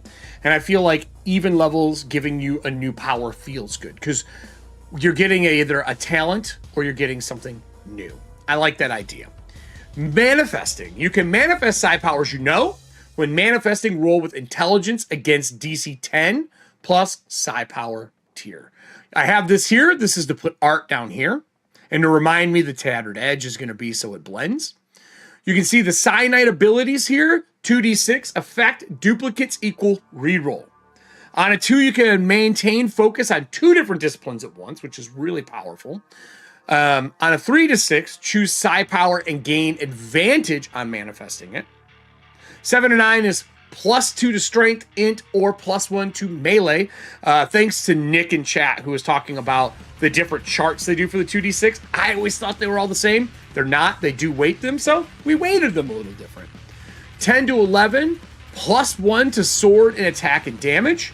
And the 12, if you roll that 12 on 2d6, gain 1 use of Psyblade for the day. This can be rolled a max of 2 times, letting you have up to 3 times you can summon that Psyblade, which is pretty cool. If we go down to manifestations, I should be clear about something here. I wanted what Knave gave us with random spells, but I wanted it for psionic, because my thought was you had the ability to use your brain to do more than a normal person. You have the ability to make manifestations real, like things in your head real.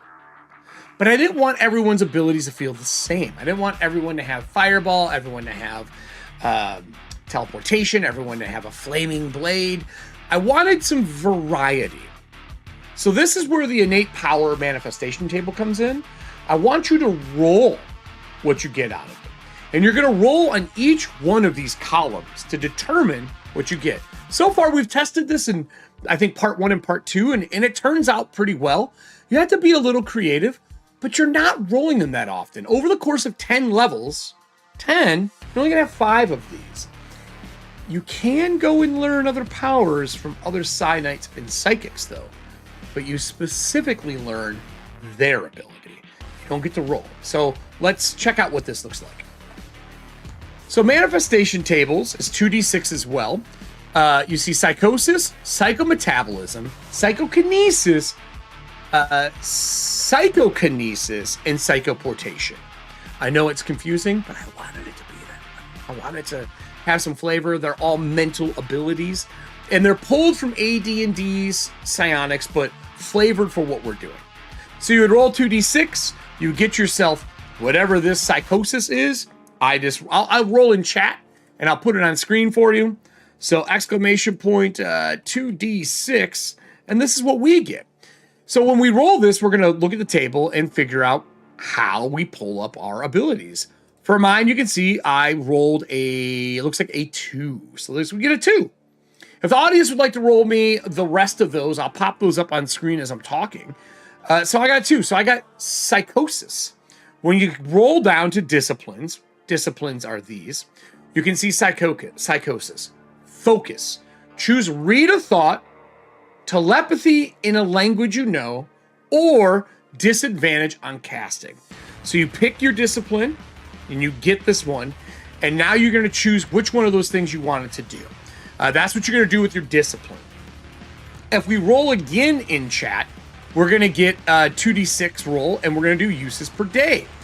So, for example, right now we got 11 from Serving Hands, and what that does is a once per day. So now we got Psychosis once a day. That once a day means that we're only going to be able to use this ability once a day when we manifest it, and then if we ever fail manifesting it, it's done. Right? Why did we use uses per day? So this is kind of a little bit deeper than, and I don't want to go too hard. But magic in Shadowdark, you only can use a spell until you fail, which is cool. You get repetition out of it, right? But my thought was these manifestations you get way less frequently than you do spells. And what I mean by that is you probably have 3, 4, 5, 6, 7, 8 spells. But if you're only manifesting one ability, that means that you kind of got to figure out, how do I let them use these more than just once? So the uses per day gives them a chance to be able to use it more than one time. So let's go back over and we'll show what our next roll is, which is for range. And then we'll get one more for target. So for range, Nick rolled a 5 for us. That means that we are going to be getting 5, which is close. So now we have Psychosis, once per day, close range, which means it doesn't go too far, but it's decent. If you look in the front of your Shadowdark book, it'll give you all of your ranges. So that's pretty good. We can go out to close range. Question is, who can we target? And we really need to decide, do we want to read thoughts? Do we want that, or do we want to cause disadvantage on spell casting? So what I usually do is I grab my Shadowdark book, I flip it over. The very first thing has distance. Close is 5 foot, near is 30 foot, far is within sight. Man, it means this is a touch attack. I think the idea of touching someone like a Vulcan almost to read their thoughts makes the most sense to me. But the question is, who can I affect with it? Who can I affect? So, Nick rolls again. He gets us a 12. A 12 means weapon. Oh my god. So how do I want to do this? Well, what if we are now an object reader? That telepathy is we can read the manifestation of things that have touched that object. Have it be intelligent or things that people have used. So you can pick up a weapon that has recently murdered somebody, grab it, use it, and use telepathy with it and learn what it is. So this is how the disciplines work. It's super fun. I love this idea. Telepathy in a language you know, or disadvantage on casting rolls. The idea of this being a thing is cool. You could also go the disadvantage route. You could grab someone's weapon in the middle of combat and then make it so that whatever they're using as their implement to cast, they now have disadvantage, and all you have to do from then on out is focus on it to keep it running. So that's how you roll up your manifestations. Let's talk about the next part. I wanted you to be able to flex how these powers work. I didn't want them to be static all the time. So I made the DCT, which is a difficulty class tier. We already do this. When you're casting spells in Shadowdark, it's 10 plus the tier level, and you roll against it. We're doing the same thing here, but we don't have tiers. You just have your baseline. Everything's an 11. It starts at tier 1. When you manifest a power, you can increase the DCT to add one of the following per tier. Tiers 2 through 5, because everything's tier 1 to start. You can add a general psi enhancer, which we'll get to later. Or you can increase the range by a step. So again, close to near. So if this person was like, I want to do this out to near for my telepathy, they could. It's just a tier 2 casting. I want to do it further out than that. You roll again. You could do it one step only though. So that means that if you get close, you can't go too far out. You could do double close next. That's how that step would go up. You could also increase the target by one step. Maybe you want the telepathy to be to 2 people. So you could touch 2 people, gain their information on guards that are being like maybe 2 criminals that have just robbed the place. You could get the thoughts from 2 people at once by raising it by 1. I like this. The psi enhancers are going to let you do even more, which we'll get into that whole idea of adorned in gems that we talked about in the description earlier. Let's talk about developing psi powers. You can permanently learn a psi power from another psionic mind. Notice I said psionic, not psi knight, not psychic. Anyone who has psionics. Yes, I'm spelling it PSY. Why? Because I fucking like it. It looks cool. I like using Ys when I'm doing design work. So train with them for 1 day and make a DC 15 intelligence check. On failure, you take 1d6 per tier of the psi power you're trying to learn, whatever manifestation they are trying to teach you. You can never learn that power from the subject again. If you fuck it up, never again. Psi powers you learn in this way don't count against your known psi powers. So a psi power is the manifestations here once you roll them up. Maybe I'll change the words here to manifestation instead of psi power, but you get the idea. We're going to go through our editing process still. And then we have psi enhancers. So you can learn from people, but I wanted you to be able to flex even more. And I always loved the idea of meta magic feats from like 3.0 and 3.5 when they really came out. There was some stuff in 2nd edition advanced spells and magic as well that you could do.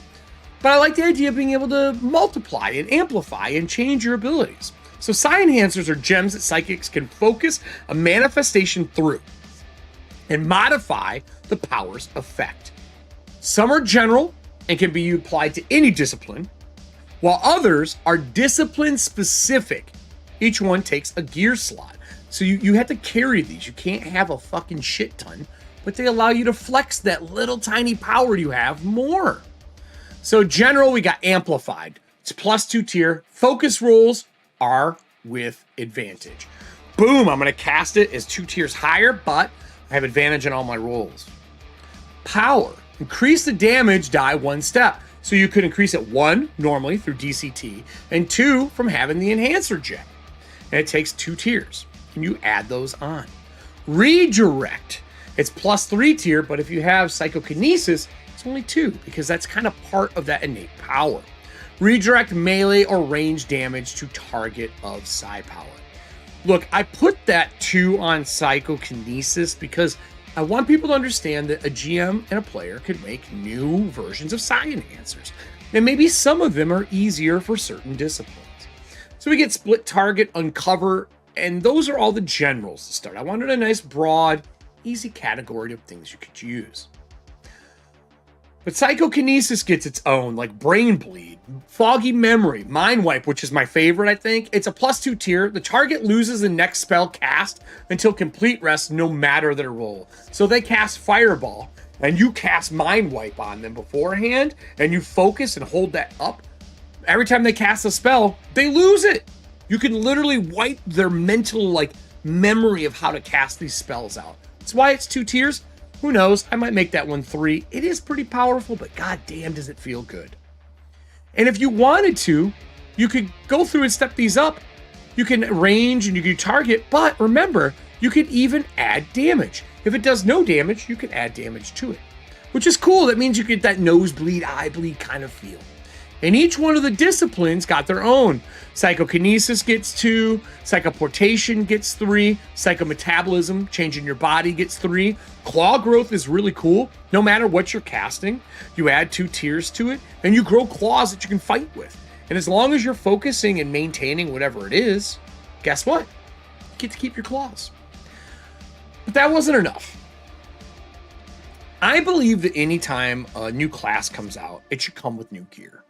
To me, gear is some of the fun parts for players, and as a GM, they're fun to design.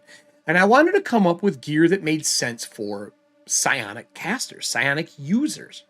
So I made 5. I have ideas for more, but I think this is enough to start. Hell, it's more than you get in most games. So I made psi powers, or psi gears, psi armor attachment, psi power, psi weapon attachment, training helm, and psionic harmonic gem. Cost us 10 per tier for a few of these. The harmonic gem's really expensive. But the harmonic gem is probably the one, it's the one that most people are going to want. A harmonic gem, when used, you can basically replenish your failed manifestation, which is pretty cool. I like that idea, that you can use this to get back an ability. But even better, the psi armor attachment, you can attach one psi enhancer to your armor, removing its use of a gear slot. So if you got one that you're going to use all the time, you can attach it and just have it as part of your gear. Put it on your armor, your weapon, or whatever. But that training helm grants advantage when learning a new psi power from another psychic. That's awesome. That means that you can make sure that 15 is hit and not take fucking blowback. But that takes us to the next part. And this is what we're going to be designing live on the show. If you want to see how I do this, we're going to be going through and designing all of the mishap. Yeah, I know there's an E there. There isn't now. So we're going to be designing the psi mishaps live on the show. You can go check the description out below. It'll have the link to it. We're going to be going through and designing all of these. But you can see I have a 17 tier. So D12 plus tier. This came from the, I think it was Nick and a couple of the people during maybe Psi Night 2 build, where the idea was you want a gap where you're going to be rolling in and then getting more dangerous, the more powerful the power you're using is, the manifestation. And then I put right along the side the damages that happen to you. So we're going to put a little bracket and color code these to match the damage die. But that's it for this video. If you're watching this later and you're not watching the live stream, you know the routine. Click the bell, share with your friends, but really comment down below. Do you have a favorite psionic character in history? I put Psylocke. She still is one of my favorites. And I think that maybe Legion is number 2 because that motherfucker could do anything. If you have a favorite, put it in the comments down below. And maybe if I like one of the ones you put out when I publish this, I'll hit you up and send you a free copy. That's it for me. Remember, watch, listen, learn, be a better gamer. Go design something for your home game. Trust me, it feels good when you're done. All right, live show. So with that recording done, I want to quickly go through designing the damages. I already saw a bunch of edits I have to do. I haven't done my Grammarly editing pass yet. I designed a lot of these last night. These are all placeholders for images. Nick, how dope is it that Canva has these? And that you can take this and I could be like, I want a medieval inked sword, right? If I could spell, it'd be even better. I mind frames, all. I want an inked sword. I went to just two. Sword? Let's just try sword. Yeah, we'll do this. So I can go in here and find art for like a cool sword. I'll just put drawn. Ink drawing sword. Do we have one in here? Ooh, that's cool looking. What is that? Oh, that's just ink. Nah. Okay, so like this guy, right? Obviously, that's not what I'm going to use. Here, I could use this one. I could drop it in here. If you double click it, you can move it around, blow it up. And then if you want, you can even edit this piece in here. So like I could take this, I could go into edit, right? And then we could go down to tracer. I could tell it to open. And I want black and white.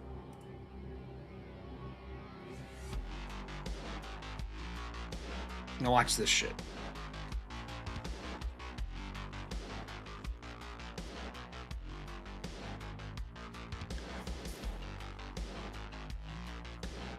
So like if I just want the sword in the hill,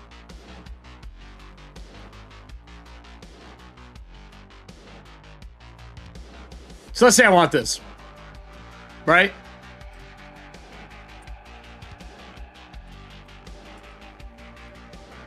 I'm going to hit done.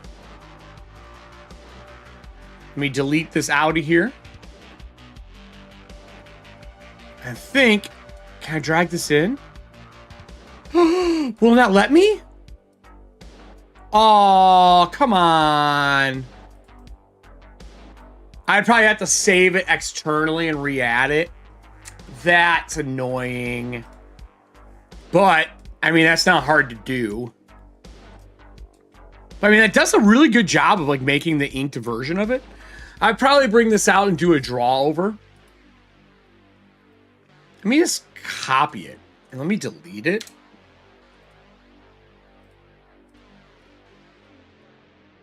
I'm curious about something. No? Damn, can't do that. Does it add it to uploads? It does. Okay, cool. So I can delete this and now I can drag it in here, I bet. No? Huh. Wonder what's going on here.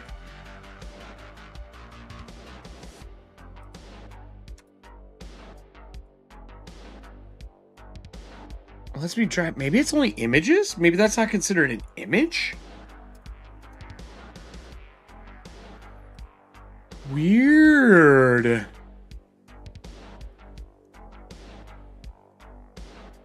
Huh. I wonder what causes this. Oh, hold on. I'm going to try something here. Out of curiosity. Let's add a blank. Let's go to here. Let's go all the way down to the bottom. Right? Let's add this piece. Let's blow this up. Let's download current page. Oops. Download current page. And then we're going to do transparent background.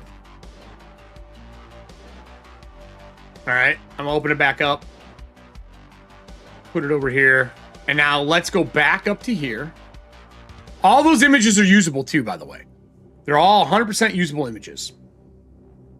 Now let me re-upload it. Because I'm wondering if it recognizes that image somehow. Yep. Yeah, it just has something to do with the internal elements of it. So you can go like this, and you can increase it.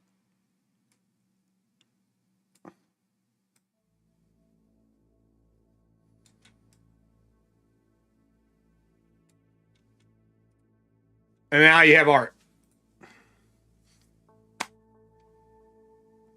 If you want to get spicy, you could do colors behind it and shit like that. That's super clean, right?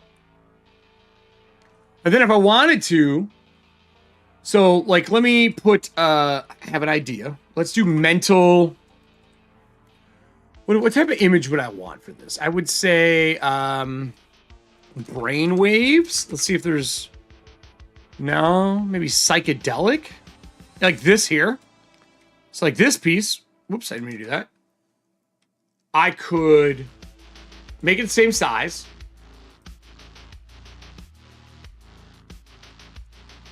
Crop it.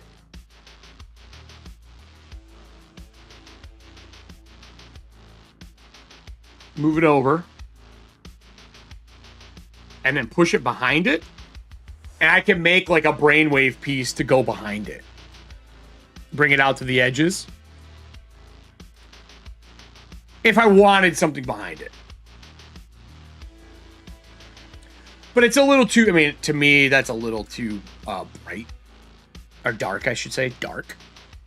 Like, if you wanted, like, a brain piece behind it or whatever, you could put something behind it. So, it's pretty cool. Or just even a solid color box. Or a gradient, if you wanted a gradient behind it. I like patterns, though. Let's see if we got, like,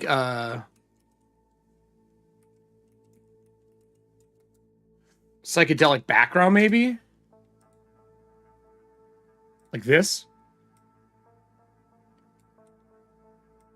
Now, I probably won't use this because this is too close to my oil sheens. Yeah, whatever. Right, exactly. Like, whatever you wanted. Like, this is fucking dope looking, to be honest with you. Oops.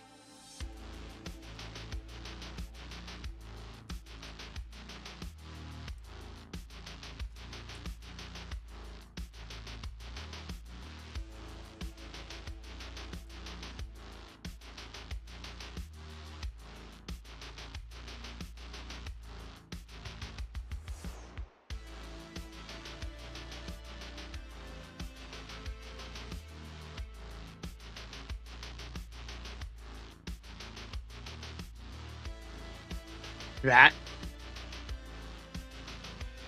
That's actually kind of fucking cool.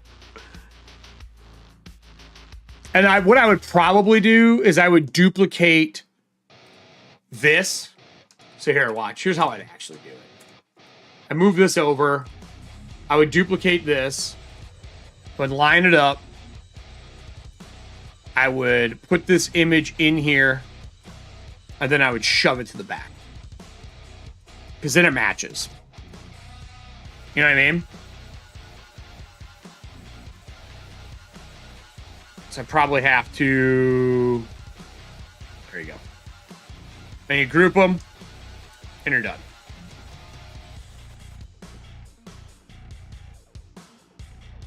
So you can do this really quick, right? I left footer down here to put page numbers, and also so I can put the Shadowdark number, the thing you have to put at the bottom. But this is what I want to build. So, I started putting some in, like, Blinding Pain. We have the Psy Bomb, which is the one we made, which is level 17. We got to come up with some other cool low-level ones. I think this mishap should be Shrugged, or Unaffected, or Lucky.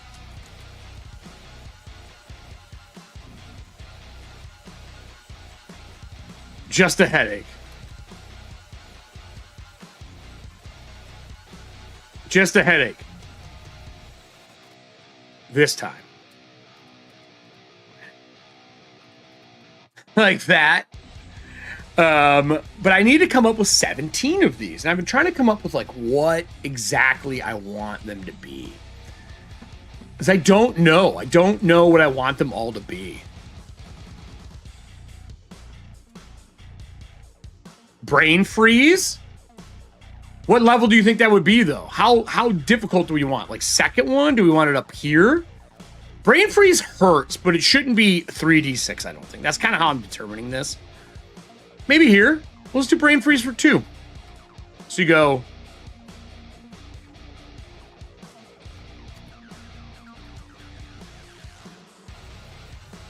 Brain freeze. I think it would be can't cast next round. Cannot manifest. Done. So it's like a small stun. Right? And it does a D6 damage. Yep, a little worse than a headache. You got it. So after that, we got to have migraine. Oh, no, migraine's got to be... So 1, 2, 3, 4. 1, 2, 3, 4. How many do we want these to be? I think we said this is 7 to 10. And then I think we said this is 2 to 6. And this is 11 to 17. Because you got to figure 5 is max. So even at the D12, if you roll 5, the lowest you will get is a 6 out of manifestation of a 5. So yeah, I think that was our thing here. So probably Crushing Despair. Manifestations at disadvantage for D6 rounds. And I think this one should be Migraine.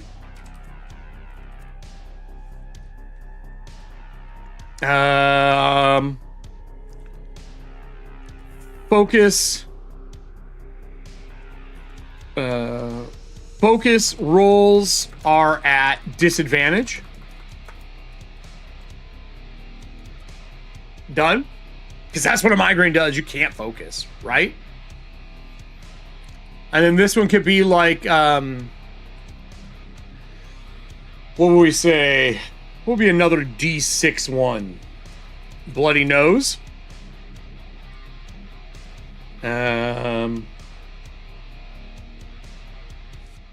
Nose bleeds for 1d4 rounds. Right? Nothing horrible, but you take the d6 damage and it bleeds for 1d6 4 rounds. So do we want him to take a d4 every turn? Or d6 every turn? Or is that too much? I don't think so. I think that's fair. Bleed for damage. Bleed for 1d4 rounds. Nosebleed dealing damage for 1d4 rounds. Right? It's painful. It's going. You rolled a 4. That's going to be a common manifestation failure. I like that. That's good. Right? So we got the first ones done. Psy-Bomb is the next one we got to change here. This is the high end of a tier 1 getting casted. This should be Brain Bleed. Mind Bleed. Brain Bleed. We have Brain Freeze, Bloody Nose, Blinding Pain. That's a lot of B's. I just realized that's a lot of bleed. B. I'll call this one Bloody Nose will get changed. I'll call it Nosebleed.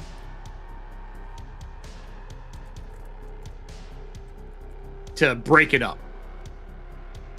So what do I want this one to be?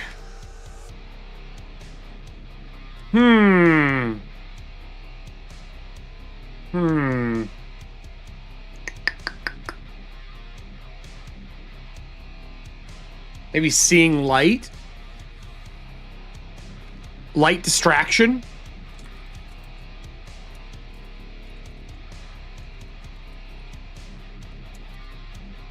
I like this. This plays with the idea of torches. Light Distraction. All light causes disadvantage to actions to all int actions for 1d4 rounds. So now you're fucked up because of this. So that means all of your manifestations, intelligence checks, things like that, the blinding lights hurt you. It's the idea of the setup for the fucking migraine. Focus spells are disadvantage.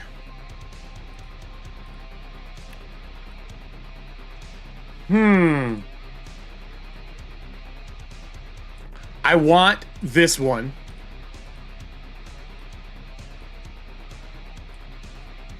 Not a tumor. Yes, that is a kindergarten cop. Or a Total Recall. Skull swells. Skull swells.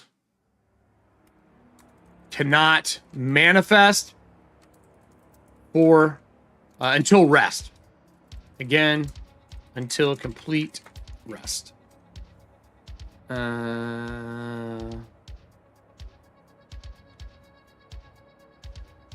like that. I would like to get this down to one line.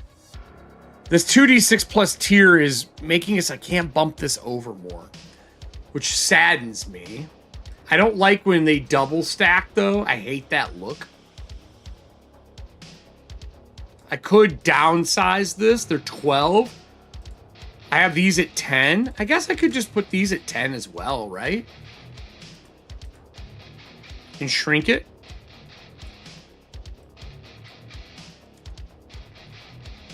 Go like that.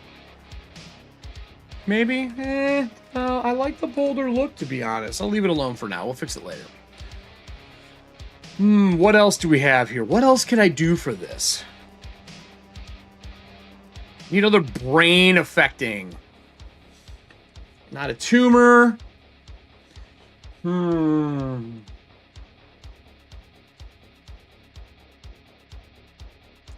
Blown or exploding drum.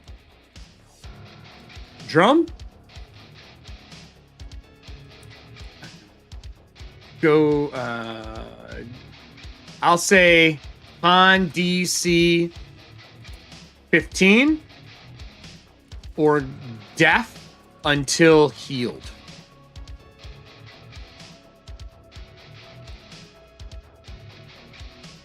Right? Ear canal blows up.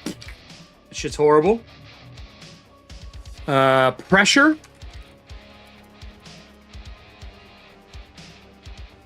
How do I want pressure to work?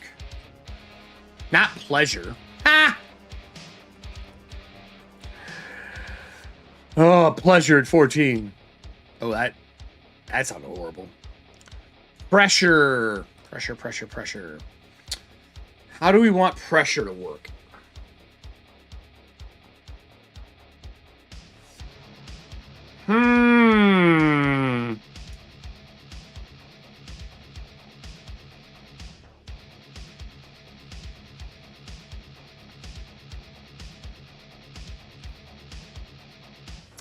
Nick, got any ideas? I mean, we're cooking through them. This is a 3d12 one. We know it's going to do 3d12 damage, which should have an effect. Knock prone. Oh. Knock. CDC. 14 or knocked prone. For 1d4 rounds. Or until successful save. Until CDC or knock prone. Roll until successful. Roll until successful. Done. What else do we got here? What are other brain-oriented things that we could do? We don't have a mind bleed or gray matter. Leaking matter.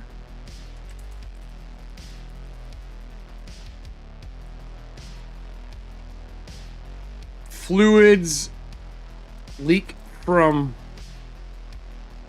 nose, eye, and ears.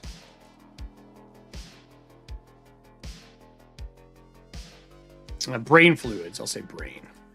Brain fluids. Leak from nose, eyes, and ears. What can we do? I don't want to do more not casting, not manifesting shit.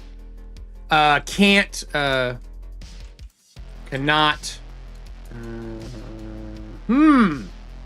No DCT. No tier raising. No tier raising. Until fully healed. Done. Smooth brain. Ooh. That's brutal. Is it permanent or do those come back? Let's do leaking matter. Let's do smooth brain here.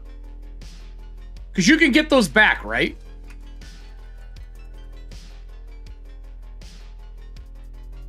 Should it be a save or you just lose it? I don't know if it should be a save. Mishaps, do they always have saves or do they not have saves at all? Do you remember? Like, if you look at the spell mishap tables, do they have any? Actually, hold on. I think I have it pulled up. I was doing this before the show. Let me pull up Acrobat here.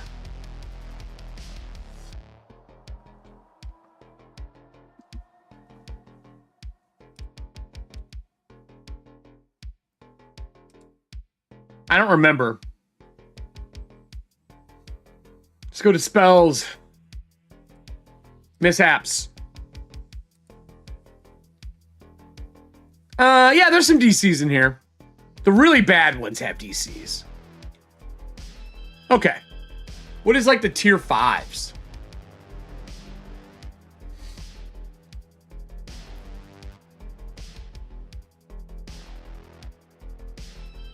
Are they? Tier 5s aren't. Look. Tier 5's a fucking gate. You open a magical portal in another location where this plane or another something dreadful will come through in 1d4 rounds unless you close it with DC. I mean, this is huge. Or 10? Shred? I mean, they're pretty bad. Like, they're legitimately bad. And it's only our high-end ones that are worse.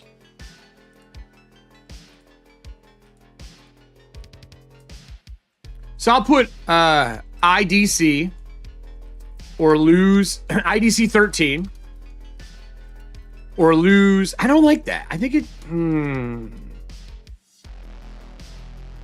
They aren't taking 3d12 damage. That is true. I'll just put IDC 13. I like that they're worse, though. They don't happen enough.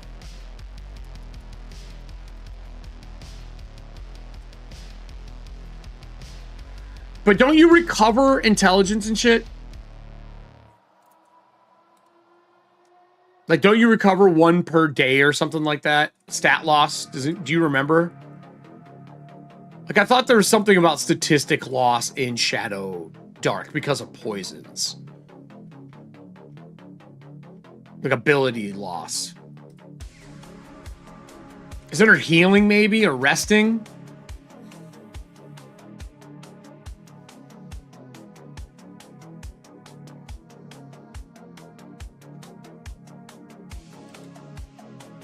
Do they mark it as permanent? They do, don't they?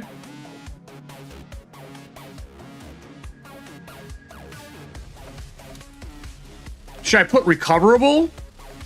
Or just put not permanent? Or do they put permanent? I didn't say permanent. So if I don't put permanent, because that's how they write it, right? If it's a permanent, it says permanent loss. So if I don't put permanent, you'll get that back. Yeah, okay, good. So I don't want it to be permanent. Done. I might move this to 2d12. I might put this to 2d12. 3d12 might be too much.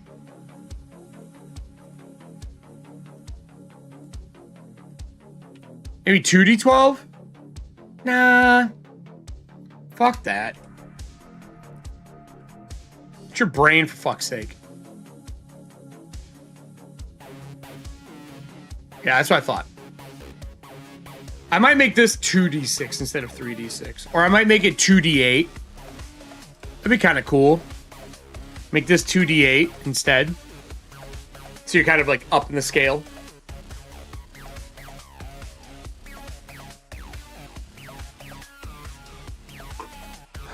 Don't fail. And the chance of this happening is really rare too, because you're not manifesting your powers that often. I'm fine with it. I don't think it's that big of a deal. Yeah, you're fine, man.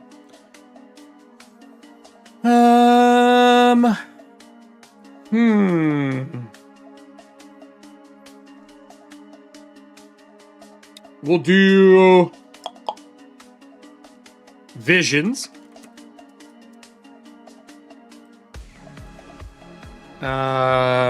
Disadvantage on attacks. C. Illusionary. Psycho-illusionary.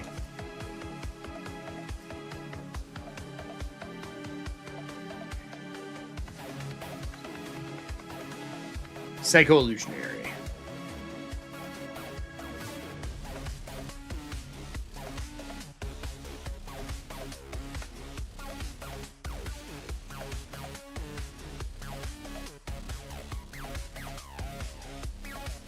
Disadvantage on attacks.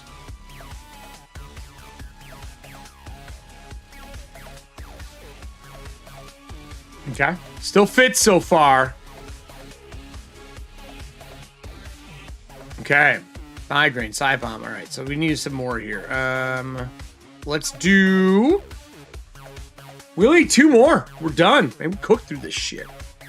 Oh, no, yeah, what do I want this to be? This is 10. We did fake illusions.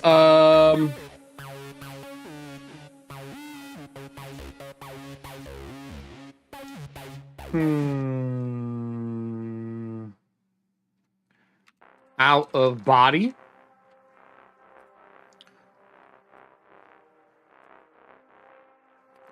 If you go body for 1d4 rounds and cannot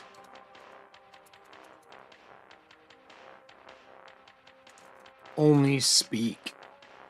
Leave your body for 1d4 rounds, can only speak. This allows you to talk to people, do things, but you can't cast any spells. It's a big one. I hate taking agency away from a player, though. Out of body. Fight yourself.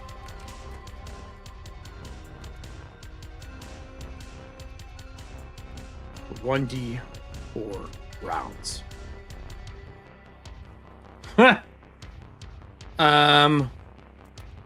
DM rolls the shadow rolls for shadow for other for rolls for doppelganger. Yeah, audio illusions will probably be 11. Doppelganger review.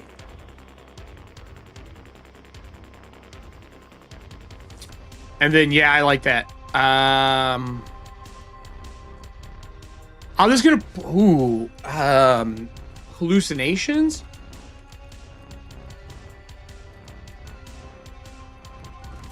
That's really long. Auditory killer. Really short. IDC 11. Because we're... Well... I don't want it to be 11. I think it should be a 13 at least. I agree with you. IDC 13. Check for 1d4 rounds as killer. Yeah, you could do 11, but doesn't that seem really low for a caster? You know what I mean? Because you're going to have a high intelligence. And you may have defenses on it. Which means you're going to roll 2 die and probably be fine.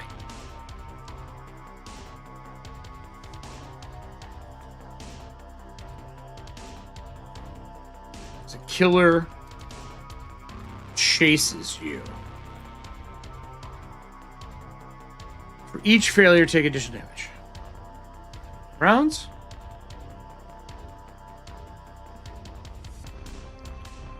Failure deals an additional 1d12. Better get over it. You know what? I think you keep it at ID 12, right? And I think it's for d4 rounds because we do a d12 damage. Because that means that you're giving him a chance to save, but on failure, a D12 is a lot of damage in this game. That could really fuck your life up. Because you only have D6 hit points. I like this. That's good. Auditory Killer. That's all of them. It's a little tight down here. I kind of want to fix the padding on these a little bit. So let me do this to here. And let me fix the table spacing.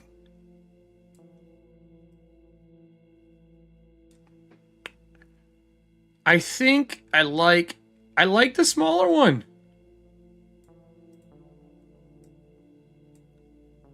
Are these a different size? Why? There we go.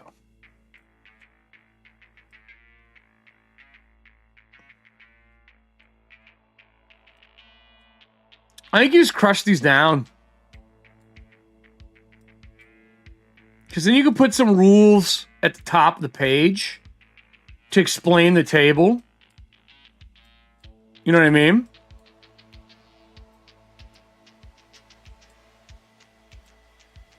So then you go like this, you shrink it, and then we push this down. Oh shit. Had to fucking move it together.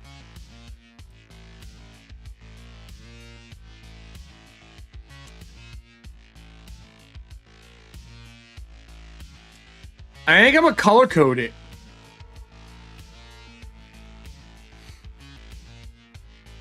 I think I'll color code this. I think this is gonna be one of those sections that's color coded. So we go boom.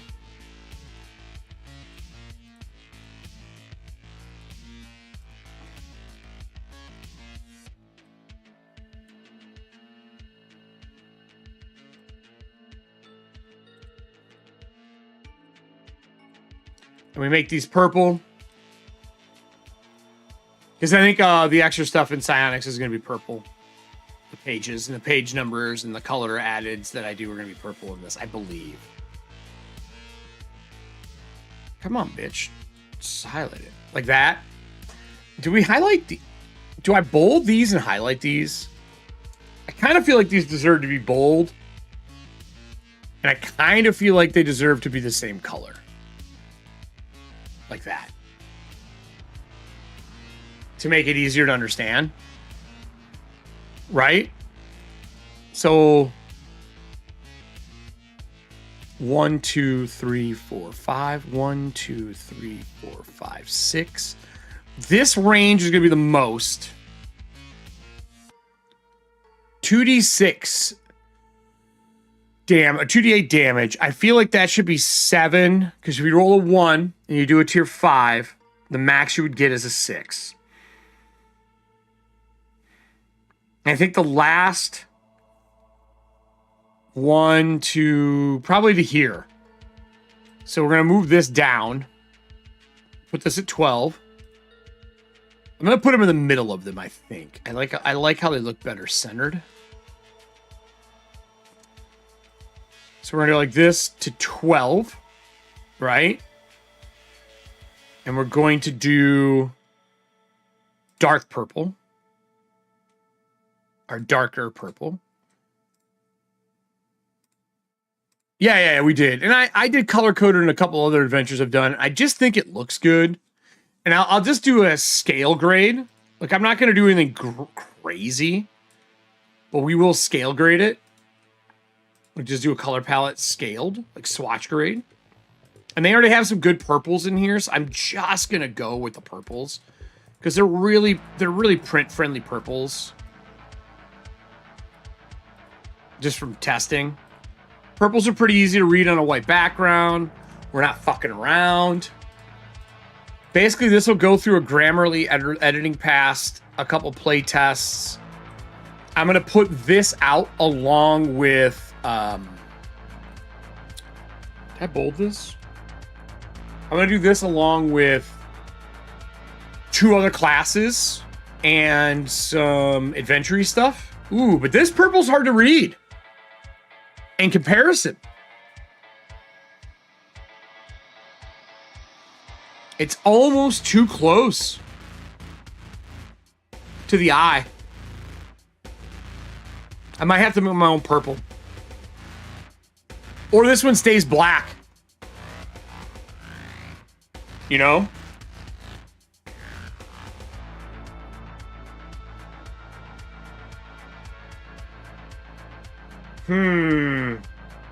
Or I slide. I hate to do it. I could slide the purples down to the last ones.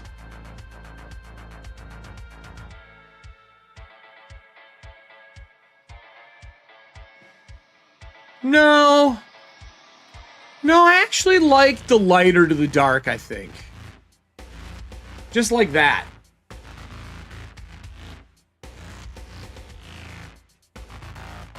I am going to put a little ruling here. DC equal to tier. No, I don't want to put that there.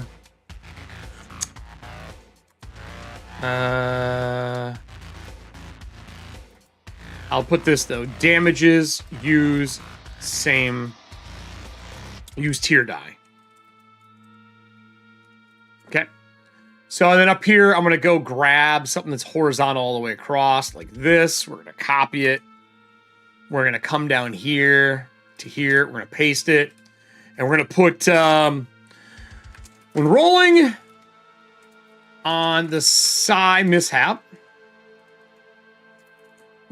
table, the damages along the side are color-coded. And the damage dealt upon the mishap. The damage dealt. When the how do I want to color-coded damage along the sides are color-coded to the effects. Damage is always dealt. Because you want this class to be dangerous. It's a risk-reward class. Right? Always dealt.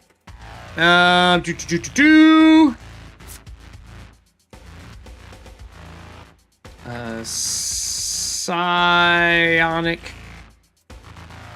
classes are a risk-reward. A risk-reward. Psionic classes are high risk, high reward. High risk, high reward. So we'll do that. Make sure I'm spelling psionic everywhere the same. So I love how I spelled it the first time. And I'm wondering, can manifest psi power. Manifesting, you can manifest psi powers. No, I can keep using the words powers, okay? So I do teach you that earlier.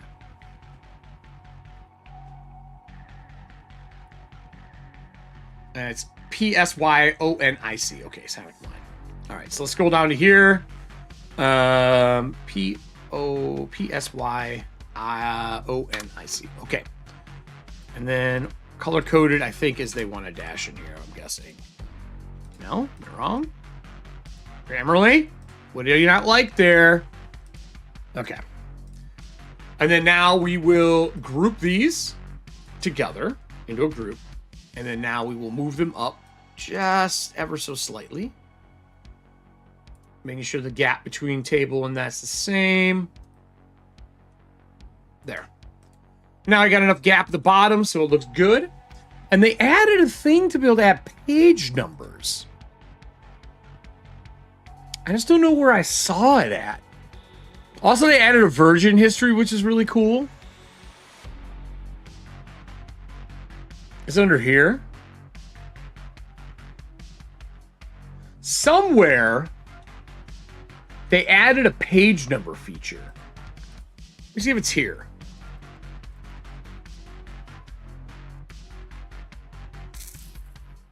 No.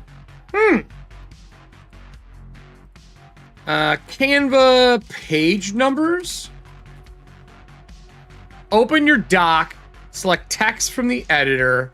Select page numbers are under dynamic text. Okay. So go up to the top. Select text.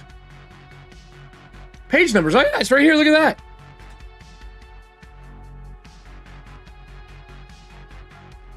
Where does it add them? Oh, it adds them here. I want to be able to pick where. Can I not pick where?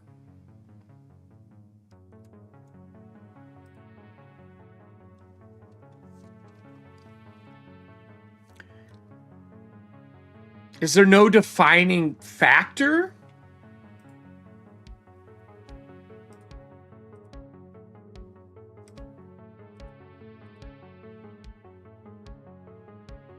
Yeah, you can't format them.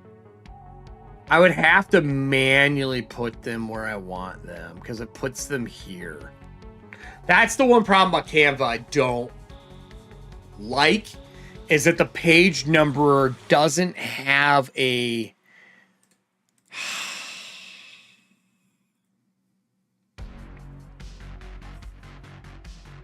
I like my page numbers centered.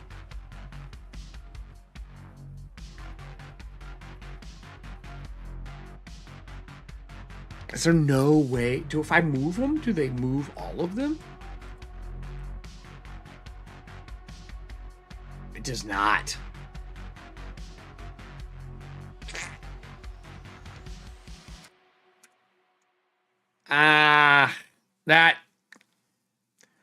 This needs to be updated for me to be able to use it. They only have 3 styles. Just a font, the size, the color, page numbers, and your design has multiple pages. You can click additional icons. Click the additional icon to duplicate pages to manually update page numbers. Click the additional icon to manually update page numbers. Click on the page number to bring up page number settings. Huh. Well, I'll have to look into this. Maybe there's a way where I can pick where they go. Maybe man, you'd have to format them. I wonder if you format where they are out of the gate, when you turn page numbers on, if they would move them all to that part. You know what I mean? Like if you did one page, added the page number, then it would update it. But anyway, I'll have to look at this off air. I'm going to go walk the pups, everybody. So Psy is basically completed. I just got to get some art, do a pass on this. I'm pretty happy with this overall. I'll add the Dragoon or the Lancer into it. And I think the next up to go into layout's going to be the Dungeon Chef, which the Dungeon Chef is almost entirely written. So it's going to be way easier to put it into the format. But yeah, I don't know about you guys. I think the Psy Knights are really fun class for Shadowdark.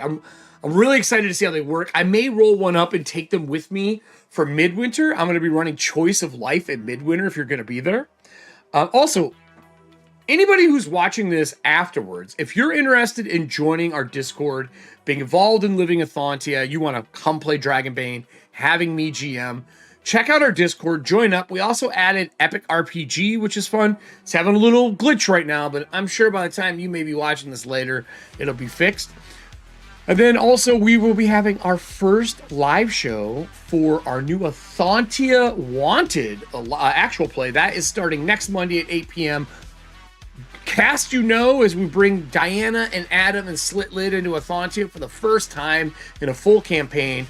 Todd and Allie will be joining the same Wanted crew as they are on the Angler's Lyre, a dredger ship out on the mountains of the Elder Peaks and the skies of Moldavia. I'm super excited for this one. I've done a lot of work. You've seen some of it today. Comment down below if you are interested in joining Living ETHUANTIA. I'll ping you if you don't know how to get into it. There's a rundown over in the Discord. But other than that, everybody, as I said before, watch, listen, learn, be a better gamer. Go play something new this week. Maybe pick up one of those most desired games, like maybe you want to play 13th Age. I don't know. Find something fun to do. Until then, everybody, I'll see you next time.